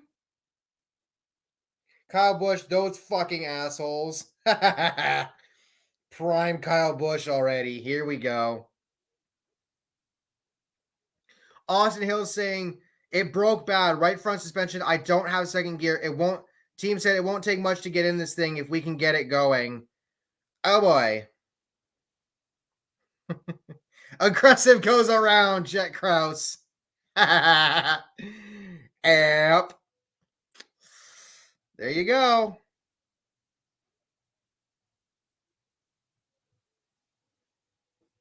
God damn.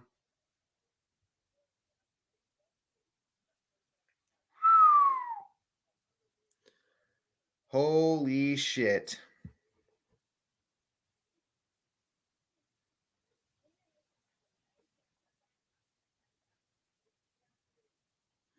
And with Austin Hill getting taken out, Connor Daly, this gives Connor Daly a chance to make the 500 if Hill falls multiple laps down behind him and if Daly doesn't get taken out of the race.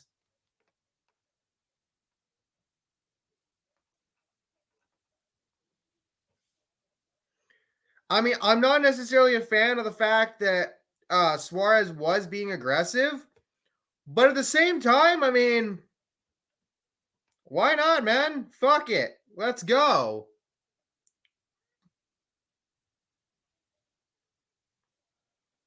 Travis Pastrana is struggling to get to pit road as well. Oh, no. So Busch is done. He's going to have to go to a backup car.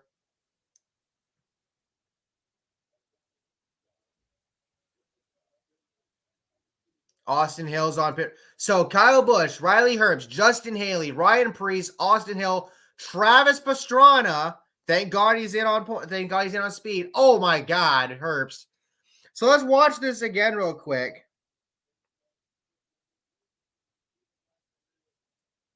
Yeah, Suarez is just right on his right rear. They come off the corner, and he's just right there in the back bumper, and then around he goes. Around goes Kyle.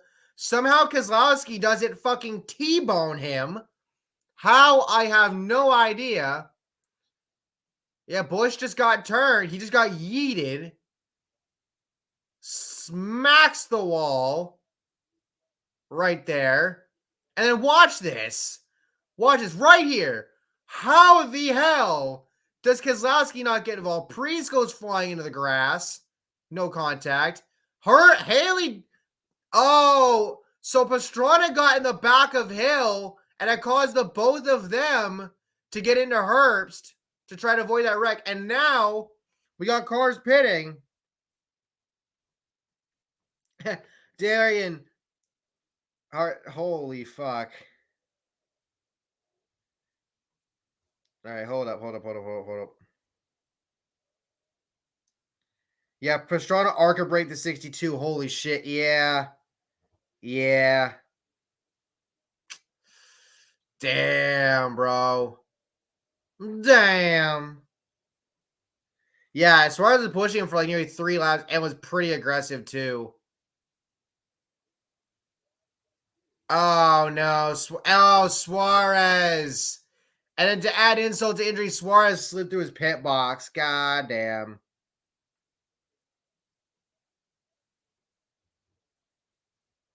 Connor Daly and the money team about to finesse a Daytona 500 spot, aren't they? Potentially.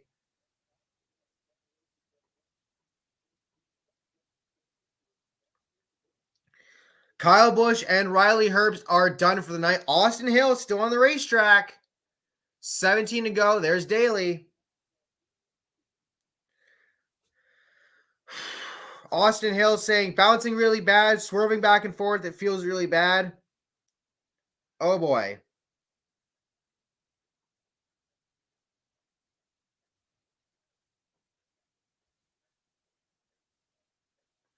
Now, again, Pastrana is locked in, but now he's going to have to go to a backup car. So, and I did see a tweet, something about, I guess, Pastrana, like his sponsors helped him get in this race. But if he wrecks the car, then that's coming out of his own pocket, which is interesting.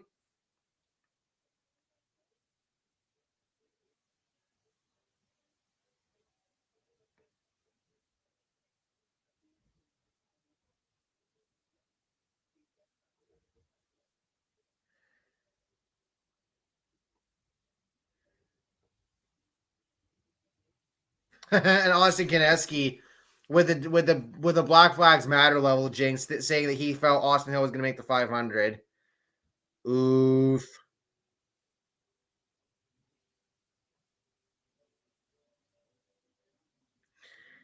Rest in peace to Paul Whelan, original member of Buffalo Sabres Public Relations. All right. So this is going to make things interesting. So now Kyle Busch is out. The race for the open spot in this duel comes down to Hill and Daly, and Hill was involved, so he might be done, and Daly might end up getting the spot, which is quite interesting. The money team, who, by the way, shout out to Floyd Mayweather, who was wearing a money team hat at the Super Bowl.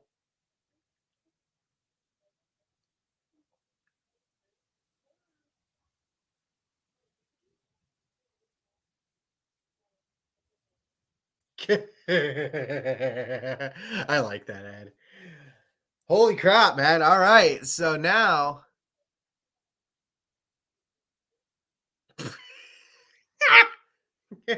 kid's not wrong. Hey! Yo! It's the copyright bumper for NASCAR, made by Lefty. There it is. Yeah. That I'm so proud of that, man. I really am. Yeah. Pac-12 hoops after dark. Let's get back to the race, please. California and USC. Who cares? Who cares? Okay, let's get back. I mean, if it was Oregon, I would care, but I don't. So back to the race. All right, 16 laps to go in duel number 2. So Suarez got his comeuppance, essentially speaking, because he slid through his pit box after that wreck. So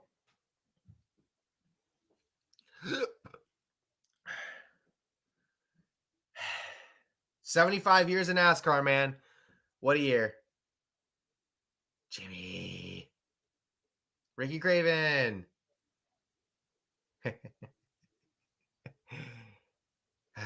It's going to be, I cannot wait to see, I can't wait to see the North Wilkesboro All-Star race. That's going to be fun. That, I think, is going to be really fun to watch.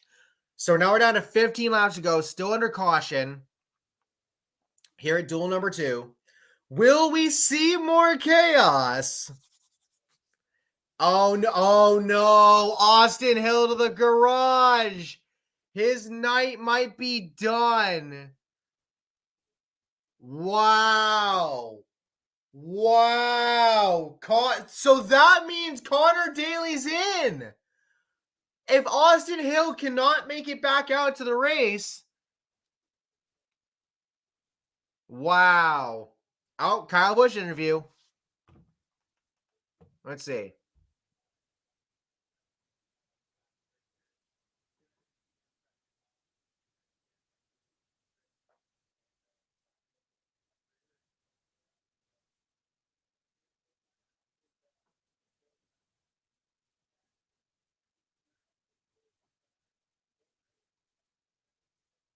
God damn. How the fuck did Keselowski seriously, how the fuck did Keselowski miss him like that? God damn.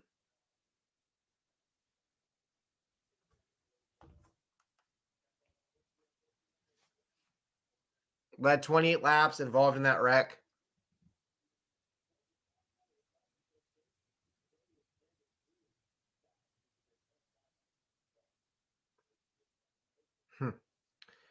All right. So here we go. And again, Kyle Larson, he's still at the front. He's not doing what Bowman did. Bowman dropped to the back and basically fucked off and got out of there to avoid the carnage. Larson's still up here. He is risking as we get the green flag, he is risking his front row starting spot to stay in this race. 14 to go. And Larson getting pushed by the defending champion, Austin Cindric. Keselowski pushing Eric Almirola back to the lead. Truex Jr., Gilliland, Gregson, LaJoie, Hamlin, Reddick behind them. Some more Priest is Oh, whoa, whoa, whoa, whoa, whoa. Whoa. Okay, nobody passed. Kozlowski did not pass anybody below the line. He is safe. He is fine. Almirola didn't pass anybody below the line. He is safe. He is fine. I don't think there'll be any penalties from that. Holy shit. Larson back to the lead. Almirola's in second. Holy fucking shit. And I think everybody's trying to get back down to the bottom as quickly as possible. So Larson could outright win this duel at this point in time to retain his front row starting spot, potentially, of course. But again, do we see more shenanigans? Oh, Almirola got out of line. And now you got Kozlowski shoving Larson. Almirola's got help from Cindric and crew behind him. Oh boy. Larson, he's clear out in front. He's got both lanes to block. Coming to 12 to go. Let's see where does Larson stay to the bottom? It looks like he will. Almirola pulls back up alongside. He's going to get pushed back to the lead by Cindric. Larson fights back on the bottom. He's going to get pushed back out to the lead by Kozlowski. It's a chess match. It's a chess match. Oh shit. Larson. Hold it. Holy shit. Kozlowski is shoving this man. God damn. And Kozlowski's known for that on the super speedways. He is known for pushing people hard as fuck. Title of his sex tape. Ha! 12, coming to 11 laps ago. Almirola now clear out in the lead. He drops to the bottom in front of Larson. 11 laps to go here in the second duel. Almirola now in front. Larson, does he move to the top and get in front of Cindric to try and get the lead back? Let's see what he does here. Oh, holy shit. Come on, people. Keep it straight. Keep it straight. Hamlin behind Gragson.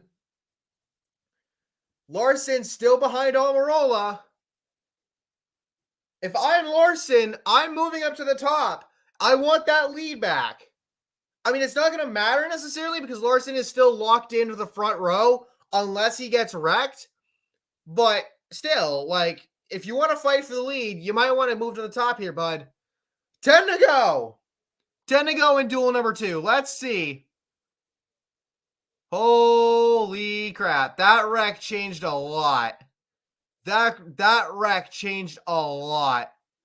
Can Almirola score the duel number 2 victory? He's got both lanes to block.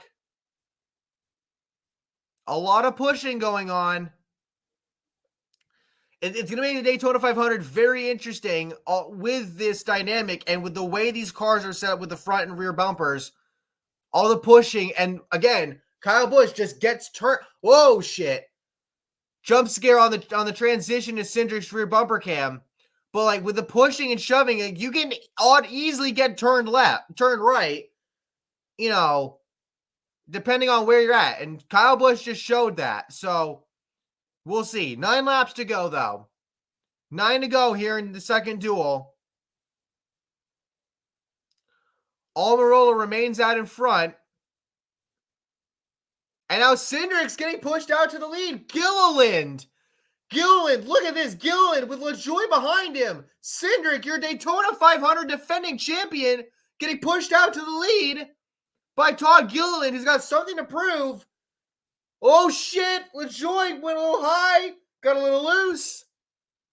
Everybody keeps it straight, though. Everybody keeps it straight.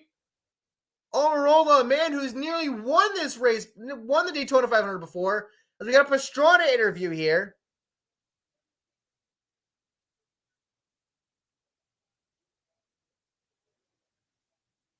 I cannot wait to see Travis Pastrana in the Daytona 500. That's going to be he's going to be so much fun to watch.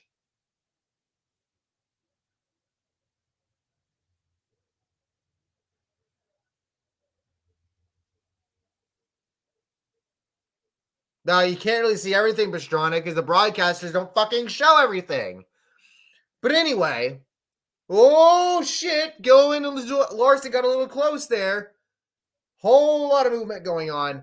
7 laps to go here in duel number 2. God damn it. I almost said stage again. Oh, my God. Almirola and Cindric battling for the lead. Holy shit. This is a lot more chaotic than the first duel. That's for sure.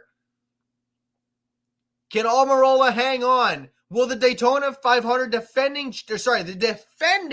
Daytona 500 champion, or I should say it the way Paul Heyman says it, the reigning, defending, undisputed Daytona 500 champion, Austin Cindric, can he win duel number 2? Let's see. Can Gilliland or Keselowski or LaJoie spoil things up here and win this duel and get some great starting position going into the 500 on Sunday? 6 laps to go here in God damn it, I keep trying to say stage. 6 laps to go in duel number 2. God damn. Almirola clear out in front. He can block both lanes if he so desires. Let's see, though. Austin Cindric getting pushed back to the front.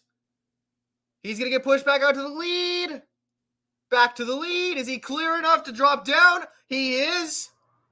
No, he's not. Not anymore. Almirola with a little bit of side draft help. He's going to take it back. Coming up 5 to go here. It's about a 10 or 12 car pack up here at the front. Cindric, though, he leads that lap. 5 to go. 5 to go. Larson pushing Almirola back to the front. Back to the lead. Cindric staying side by side with him as they go through 1 and 2. Again, Cindric, your defending Daytona 500 winner.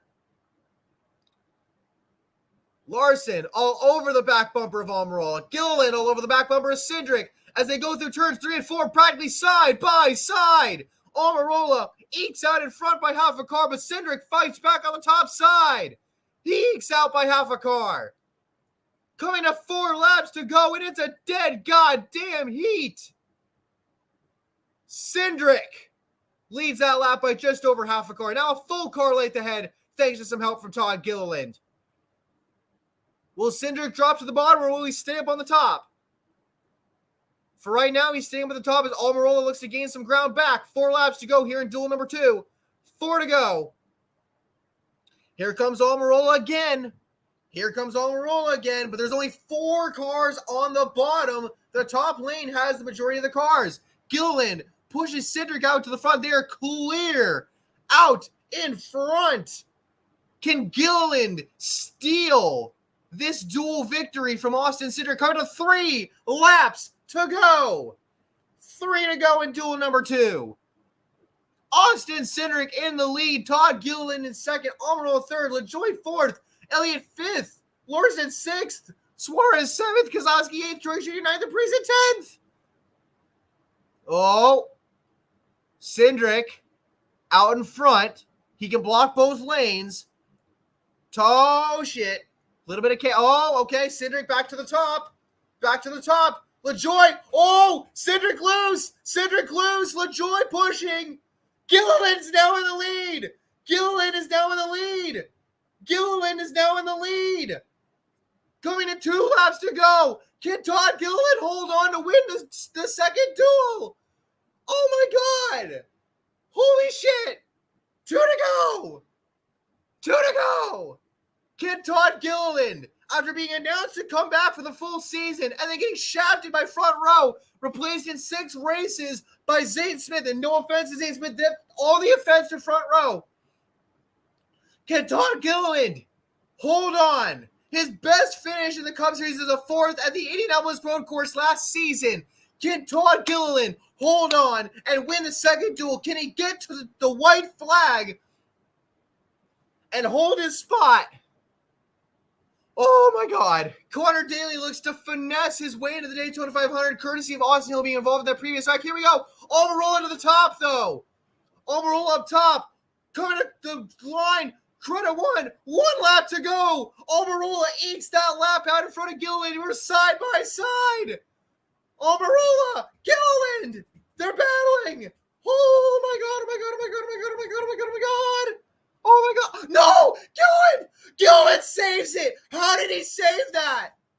it breaks up the pack.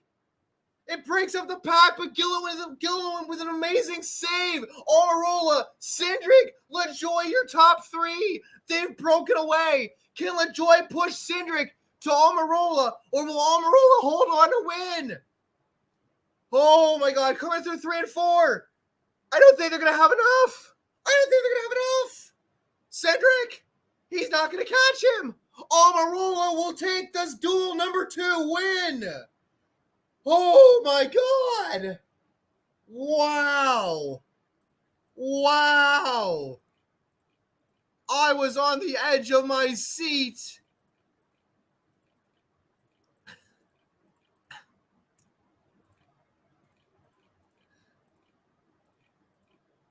Wow. And Daly is in.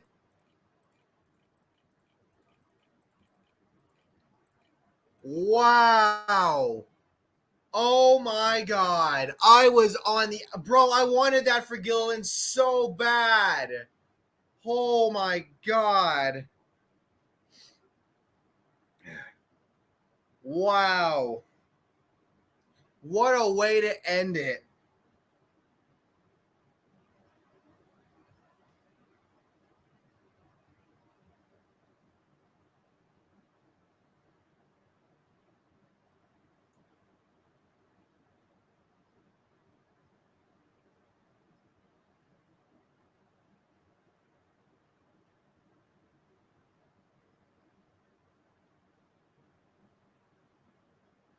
Wow.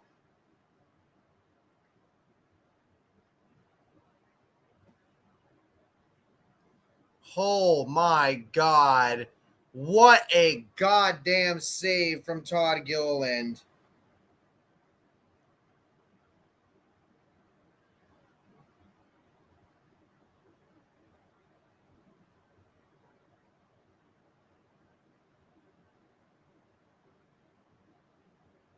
And what, like, bro, look at this.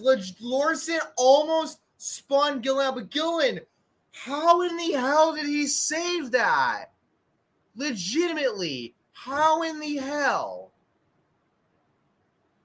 Wow. And oh wait, Almirola won his. Actually, no, I lied. So actually, no. So Almirola wins his second straight duel. So Buescher and Kozlowski didn't sweep last year. Am I having a false memory? What?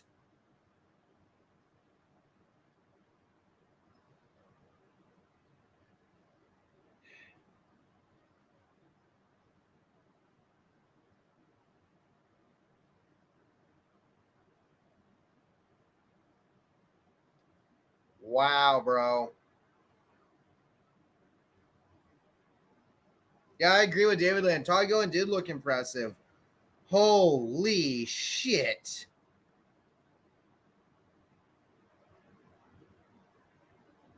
Yeah, I like this tweet from Scotty. From my buddy Scotty on Twitter. That save by Todd Gilliland reminded me of the save Kyle Busch made years ago at Daytona. Absolutely.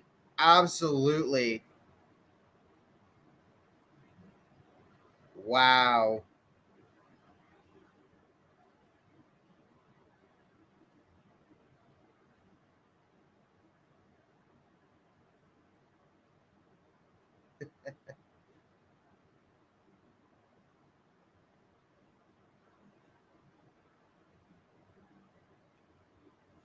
What a race.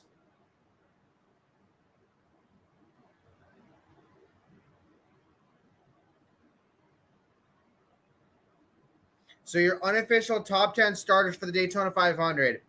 Bowman, Larson, Logano, Almirola, Bell, Cindric, Blaney, Elliott, Buescher, Kozlowski. Holy shit.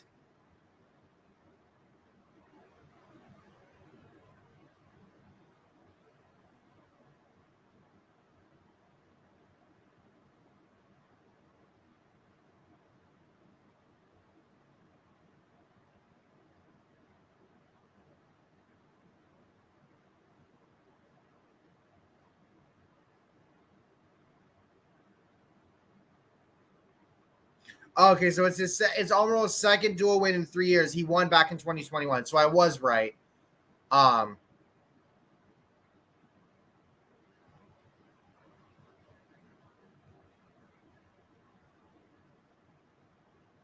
For the first time ever, the reigning Cup, Xfinity, and Truck Series champions will run the Daytona 500 with Zane Smith getting locked in. That is insane. That is wild. Brock Pierce. Here comes the money. Shane McMahon intensifies. Oh my God. What a night. What a race.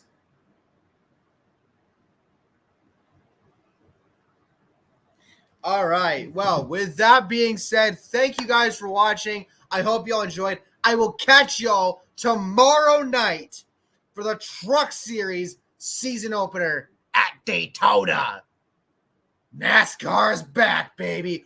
Woo! Catch y'all next time. Peace.